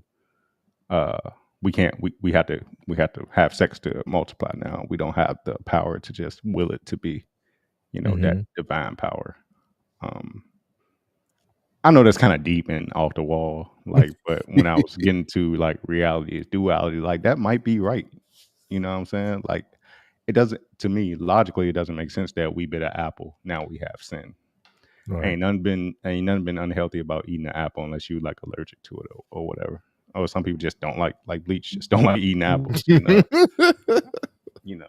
I know some of the shit is genetically modified now. They spray the dye on apples to make them appear red and whatnot. But you know, at its core, like the apple is pretty good for us. So just all about how you look at things.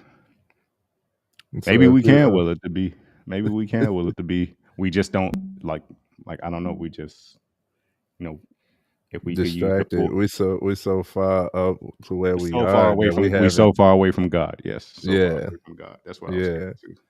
Yeah, and that's creation that you're I get speaking pregnant. of. That's a bar. I get pregnant with ideas all the time. That's a That's bar. a bar. That's a That's bar. creation, because we are creators and we're made in His image. And when I thought about the story of the whole Apple and stuff, I saw also in the social media realm somebody pointed out it's like, but we the ones, like, it was comical. It's like, we the ones with the Adam's apple in our throat. You know what I'm Mm, saying? and we blame the woman, but And we blame, and you we see can't all this we can't man versus woman we can't shit. deal with ourselves. Yeah, You know what I'm saying? that might be a fact. And God, and if the story dictates, and this is why you can't get so caught on the word and you miss the word. Mhm. If the story dictates it correctly, God made man and saw that we were not. We can only get so far on our own. We were like this, You know what I'm saying? We need a little more And shape. We need a little more shaping, you know what I'm saying? And then like what are we amongst? And like you could have all types of stuff. Like Can't it, stand accountability sometimes. yeah, some guys sometimes, yeah, man, for real though. Or accountability is only pinpointed. Like I take Yeah, my share of this, but not the whole thing. yeah.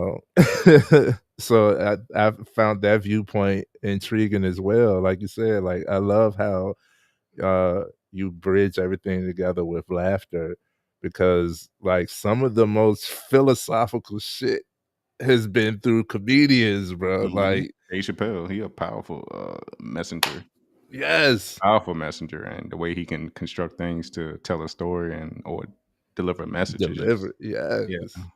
yeah, yeah. Yeah. So, Oh, I heard that about the Adams apple too. We really the fucked up ones. And when you think about it, right? If it's a man, if it's a man's world, right?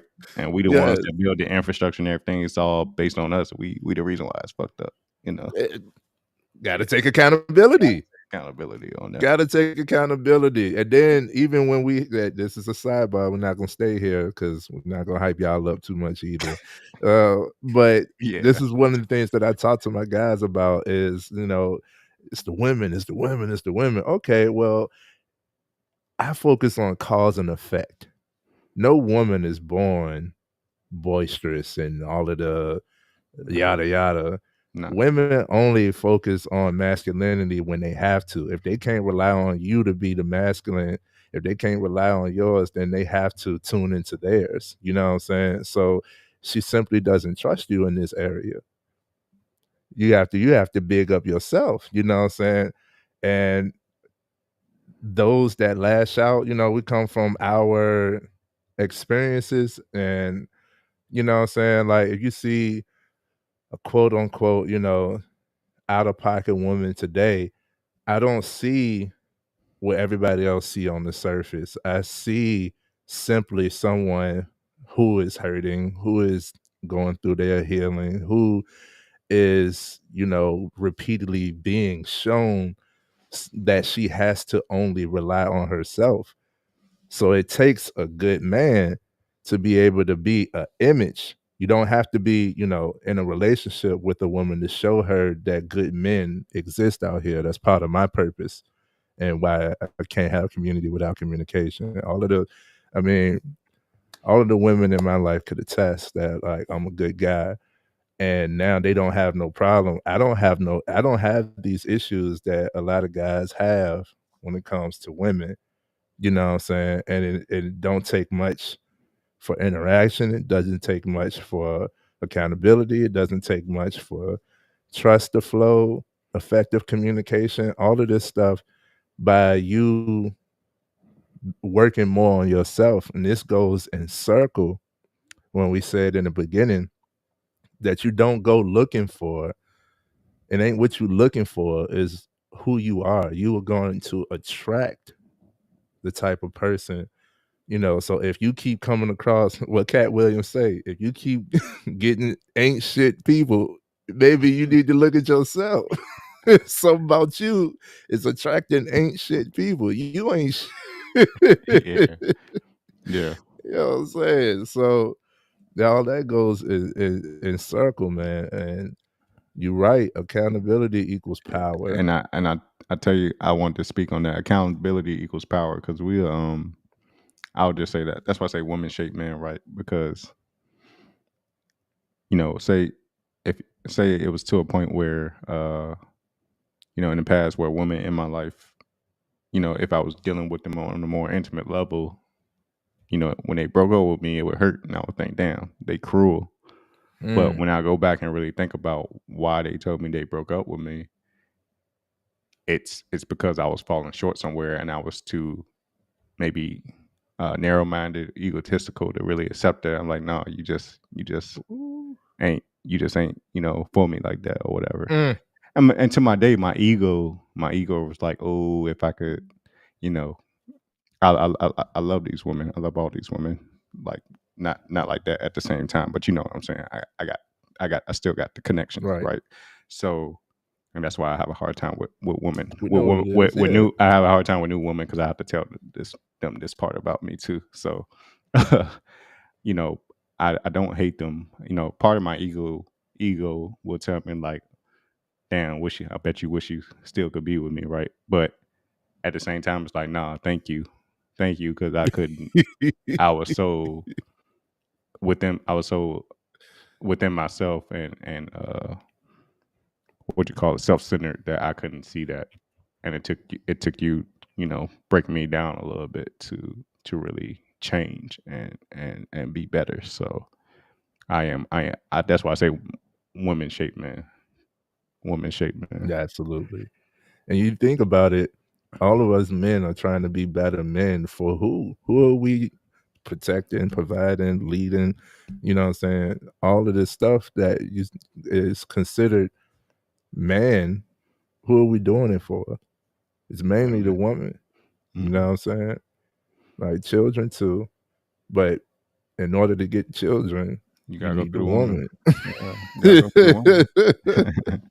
Yes, sir. Shout out to the woman. Shout out to the women, bro, especially the black ones, man. Y'all hold a special place in my heart, man. And it's all hold on. Because y'all love dog. Is that a dog emoji? Is that a dog or a cat? I don't know. We love animals, yes we do. So, we do love cats. We love cats. It's crazy because this is one of the cats around my way has had kittens, and only one of them stayed, and this little guy is adorable. I'm like, yo, hey, that's how they get you though. That's how they get you. That's how they get you. They can they can reach your heart and then cause hell at the same time. Like cats know what they're doing, man. Cats know. Reality is duality, right? But cats, they shape men. They know it's the best, so they can get what they want out of us. But ain't nothing like a woman, bro. But I love that bar you said, with reality comes duality. Because in life is a balance. There's joy and pain. Rest in peace, Frankie Beverly, man. Rest in peace, Frankie Beverly. There's, you know what I'm saying? I'm about to start singing this motherfucker. There's joy and pain. There's joy and pain. There's rain and sun. There's good and evil. It's ups and downs. It's a balance, man. And you can't have all of one side. If it's all of one thing, I ain't gonna be too interested. And to that point, good and evil, right? Let's talk about good and evil. Let's do it. It's outside of you, but don't think yourself too high to not think it's within you also. Evil, good and evil is within all of us. You have the power of both. That's why I said, like, heaven and hell are right here on earth. I don't think it's no place you go to with sunshines and clouds or go to an inferno. You know how hot it is in the summer in Richmond? It's already an inferno. You in hell, and you got to go out here and work through that shit, right? You got to go out here and work through that shit. So it's all about Right. you can choose to live in hell. You can choose to live in heaven. Like we already here, you know. We already And, here. Wait, how your spirit will rest? That's a different story. Like your right. spirit will either be tormented or you know joyous and prosperous. But uh, yeah, good and evil is within all of us. So, but don't think just because you see evil somewhere that makes you that much good, more good. I don't know how to say a word like makes you better than somebody or anything Right. like that. Right. Hey, damn, I just realized your dirty ass Eagles on TV struggling against the Falcons. No, Trey is an Eagles fan. I'm a Packer fan, right? And we played each other last week for the first game, and then the last play of the game, dirty ass convicted felon Eagle player on the defensive line hurt my quarterback, so I feel some type of way about him. Oh my goodness, man! It was a great game. It was a It was a great good game. game. It was a good game in Brazil. That was wish I could have been there. Right. Yeah. I don't know. Yeah. Yeah, No. Probably better to watch from home. Watch from and home. I appreciate that we created that memory too, because I was able to watch the game with my brother in spirit. You know what I'm saying? Yeah. So that was dope. That was dope, man.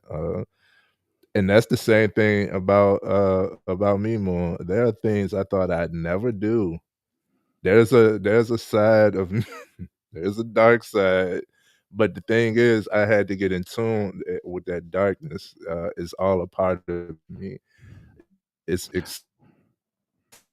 acceptance, like I really had to accept the fact that it could get Let me talk about it could get duality. like that. Let me talk about duality again. Let me talk about that in the aspect of love. Love can be prosperous, and love can be kind, but love can be painful too, right? You ever fell out with one of your homeboys, right? One of your day ones, like to the point where you ain't talking to this motherfucker for like a year plus. Yeah. And you love this guy so much that when the shit hit the fan, like I'm just only speaking for me, but I be having some real evil thoughts because that betrayal hurts so much that I want to do harm to this nigga. Like in my head, I know I'm not Right, going to right. because I know his mama like my mama, and I don't want to see her cry or nothing. But your mind takes you there. Yeah. It can turn you evil because you love this person so much. Yeah. It's crazy. It's crazy. It's duality. Like love is kind, love is painful, but fuck them hoes. Like you it's fuck them hoes. You love them, but fuck them hoes. You know what I'm Right. saying? It's cool. Sometimes it's to the point where you can't build that trust again. It's not, but you can love from a distance. It's healthier for you. If that's healthier for you, you gotta protect yourself in that regard. But yeah, man, love can be See, that's what I was evil. talking about. Like, that's what I was talking about. Like, a connection cannot be broken. Like all them people that you love, that love doesn't leave.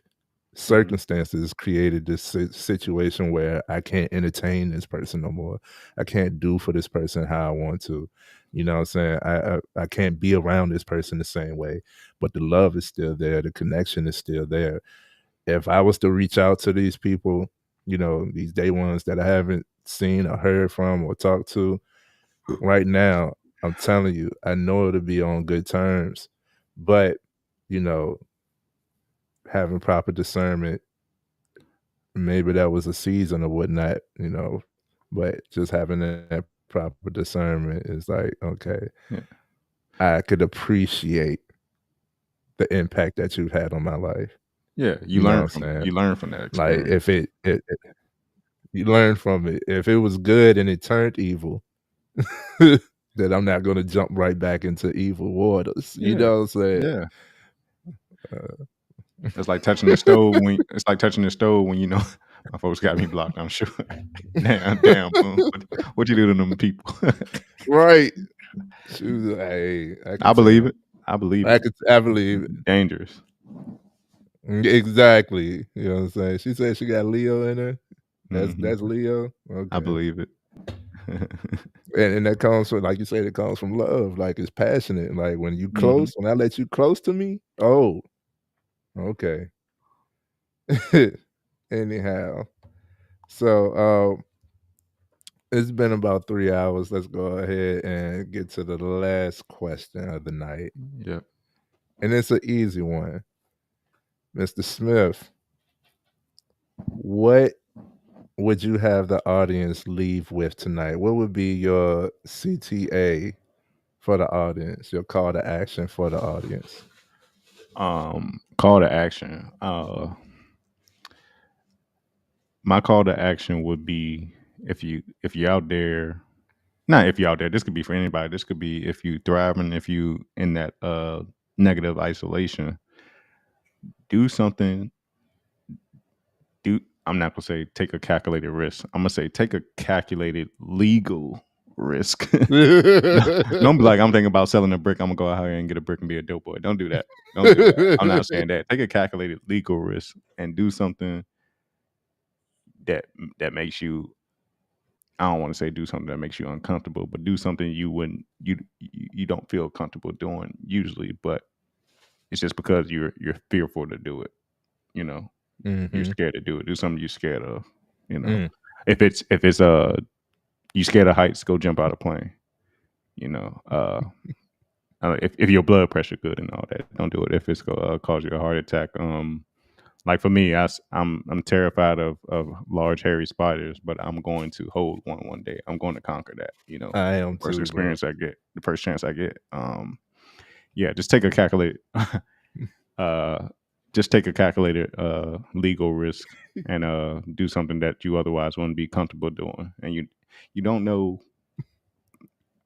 It doesn't have to be something you do. Maybe just change your environment. Go somewhere you not where you feel like the people that are there are just so much different from you. You don't know what kind of connections you can make. Just change your environment. Mm, If you feel stuck, feel like you ain't going nowhere with your career or working life, change your environment. absolutely. That's the call to action. He says, change your environment. Stop letting so much. Otherworldly shit bother you. Yes. Turn off the TV. Don't be on social media. Like, yeah, those are people on there, but they can't teach you shit. They just feeding you bullshit most of the time Hmm. anyway for profit. You know, like I just thought of I something. know you can't control that explore page all the time, but try to look at some positive shit on there. So it ain't so much of that other shit on there. I just thought of something. How do you develop this proper discernment? Is you start to pay attention to intention. So all advice is not good advice. So when you got people, putting out all this different type of content and all of this different type of media, if you feeding on all opinions, you lose sight of your own, or you don't even gather your own. And then you got to think about what's the intention behind this person's message. Is it to cause fear? Because a lot of people just want, what I'm saying, they want the ratings, they want the likes, they want to get their brand up and all of that stuff. So a lot of people drive the emotion, which works. But this is where you start to have more discernment. After you start experiencing more things, you'll be able to tell what's your intention with your moves, what's your intention with what you're telling me. You know what I'm saying? Like, because that sheep, that it says a sheep in wolf's clothing, Hmm. and you got a snake. Like you got all these references where it's like a good guy. I mean, a bad guy could put the mask of the good guy on. You know what I'm saying? So you start to have proper discernment when you pay attention to the intention of what's being told. Yeah. Don't play with your light, right? Mm, Don't take advantage of people because you have a following and you got a lot of people that pay attention to you. Don't play God. Like like yes. like don't play with that attention. Like don't take advantage of people. Like don't that shit will bite you in the ass. It will. Mm, Karma is real. if nothing else is. Like, And I say that to say, like, you know, our audience watching us now. You see me here trying to talk about deep shit. I can have these conversations, but there's a duality to me too. If outside of this, I'm a clown, bro. I don't take life. I don't take life this seriously. I don't. I like to laugh. I joke about every fucking thing. Shit you might not find funny. Like, and you might see me somewhere else having a whole different type of interaction with people, different conversation. Don't think of me as fake. I'm versatile. I can do many different things, being amongst many crowds, and you know, show many different sides of me. Absolutely, man. Go ahead and get my guy. No hand claps, please. No hand claps, please. But keep it coming. But no hand claps, please. You know. Okay. We love. That's one thing about us, Trey. I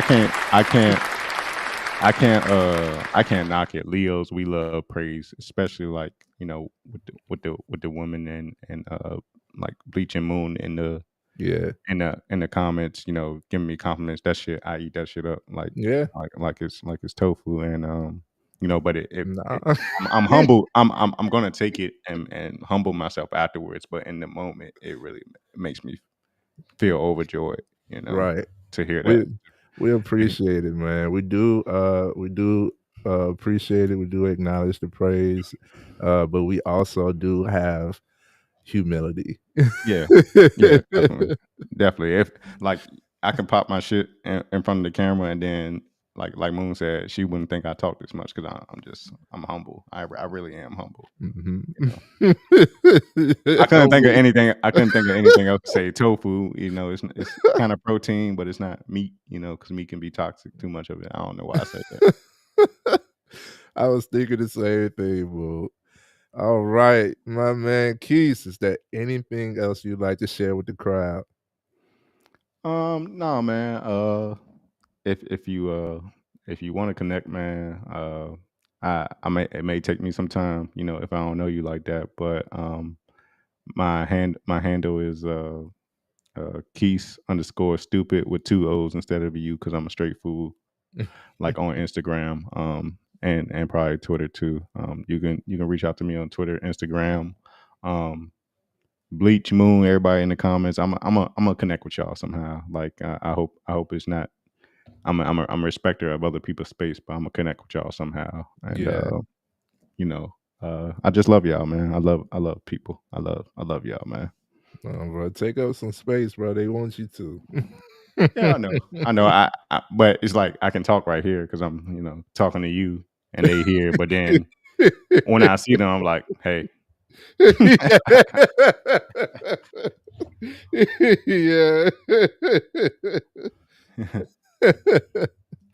Look at that. I'm not gonna hit you, Keith. I'm flakier than a biscuit. It's cool you flake, but you know the bridge is there if you want to cross it. So there you go. Yeah, and just like that, you can't break the connections. I'm trying to tell y'all, man. Yeah, connections made, you can't break it. Even if we ain't on good terms, the connection still will be there once it's made. Well, I do appreciate you for coming on, sharing this time with us, man. You are an amazing guy. I'm happy and privileged to say I get to know you, and I'm gonna get to see you on your journey. I see so much progress, inward and outward, man. No, don't give me a demand. I'm not a dog. Like, don't give me a demand. I'm gonna do the opposite just to piss you off. Come on now. That's Leo shit. That's Leo shit, right? Go. I'll let you know when I'm available. How about that? Go. I appreciate you having me, man. It's been fun. I need to put myself in position to have more conversations like this, because, like I said, outside of here, I just go about my day and I'm a clown, man. So you know, I like to be centered sometime and put in positions where I have to actually think about what comes out of my mouth, you know. Aquarius ain't that fire, bro. Aquarius water. So hey, man, opposites attract, you know. Should get it confused sometimes. Thank you for being here, Quan. Yeah. Man. We'll see Quan when he back outside. I know he taking a little hiatus, but it's needed sometimes. It's needed. Mm-hmm. Gotta You know replace sometimes. I'm surprised we got this done in 3 hours after we was on that first question for the whole first hour. I was like, we ain't gonna get through this. No. No, we are. Yeah, man. Look. Fan the flame. It's Aquarius wind or water. Oh, it's an air sign. Yes, air. Fire, like fire needs oxygen to breathe. So yeah, that's a fact. Air signs. Hold on. Let me go outside and breathe. Let me go outside and take a breath. I'm still breathing. I'm good. Scream. But that will wrap it up for us, guys. I do gotta go and get some stuff together. I haven't had dinner yet. And all Me neither. I'm about to fix a PB&J right quick and call it a night. Some slight, so I can have a good night. Y'all say thank you to my guest, Mr. Marquis Smith. I'm humbled. Man, I can't appreciate you enough, bro. I love you, bro. I'm gonna be in touch with you. Love you too, bro. Appreciate you again. Always, man. Thank you guys for being here. Get you a woman.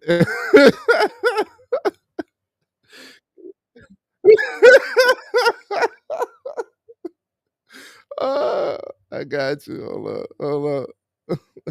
He said, "Tap him, put him back in the game, coach." No, she said I need a meal. Like I'm only eating. I don't eat this late, so that's why I said a peanut butter and jelly because it's like kind of light and not too heavy. You know, if I ate a full meal right now, I ain't gonna wake up in the morning. But I appreciate you. You know, I can cook a little bit. If I feel like it, but sometimes I don't. You know, the lion, like she right. The woman brings his meal to him. He don't have to go out and hunt. You know, so, yeah.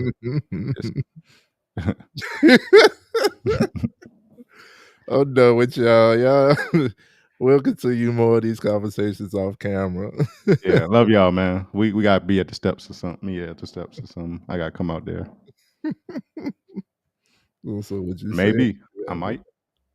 Maybe I don't know. Because y'all don't say if y'all got a.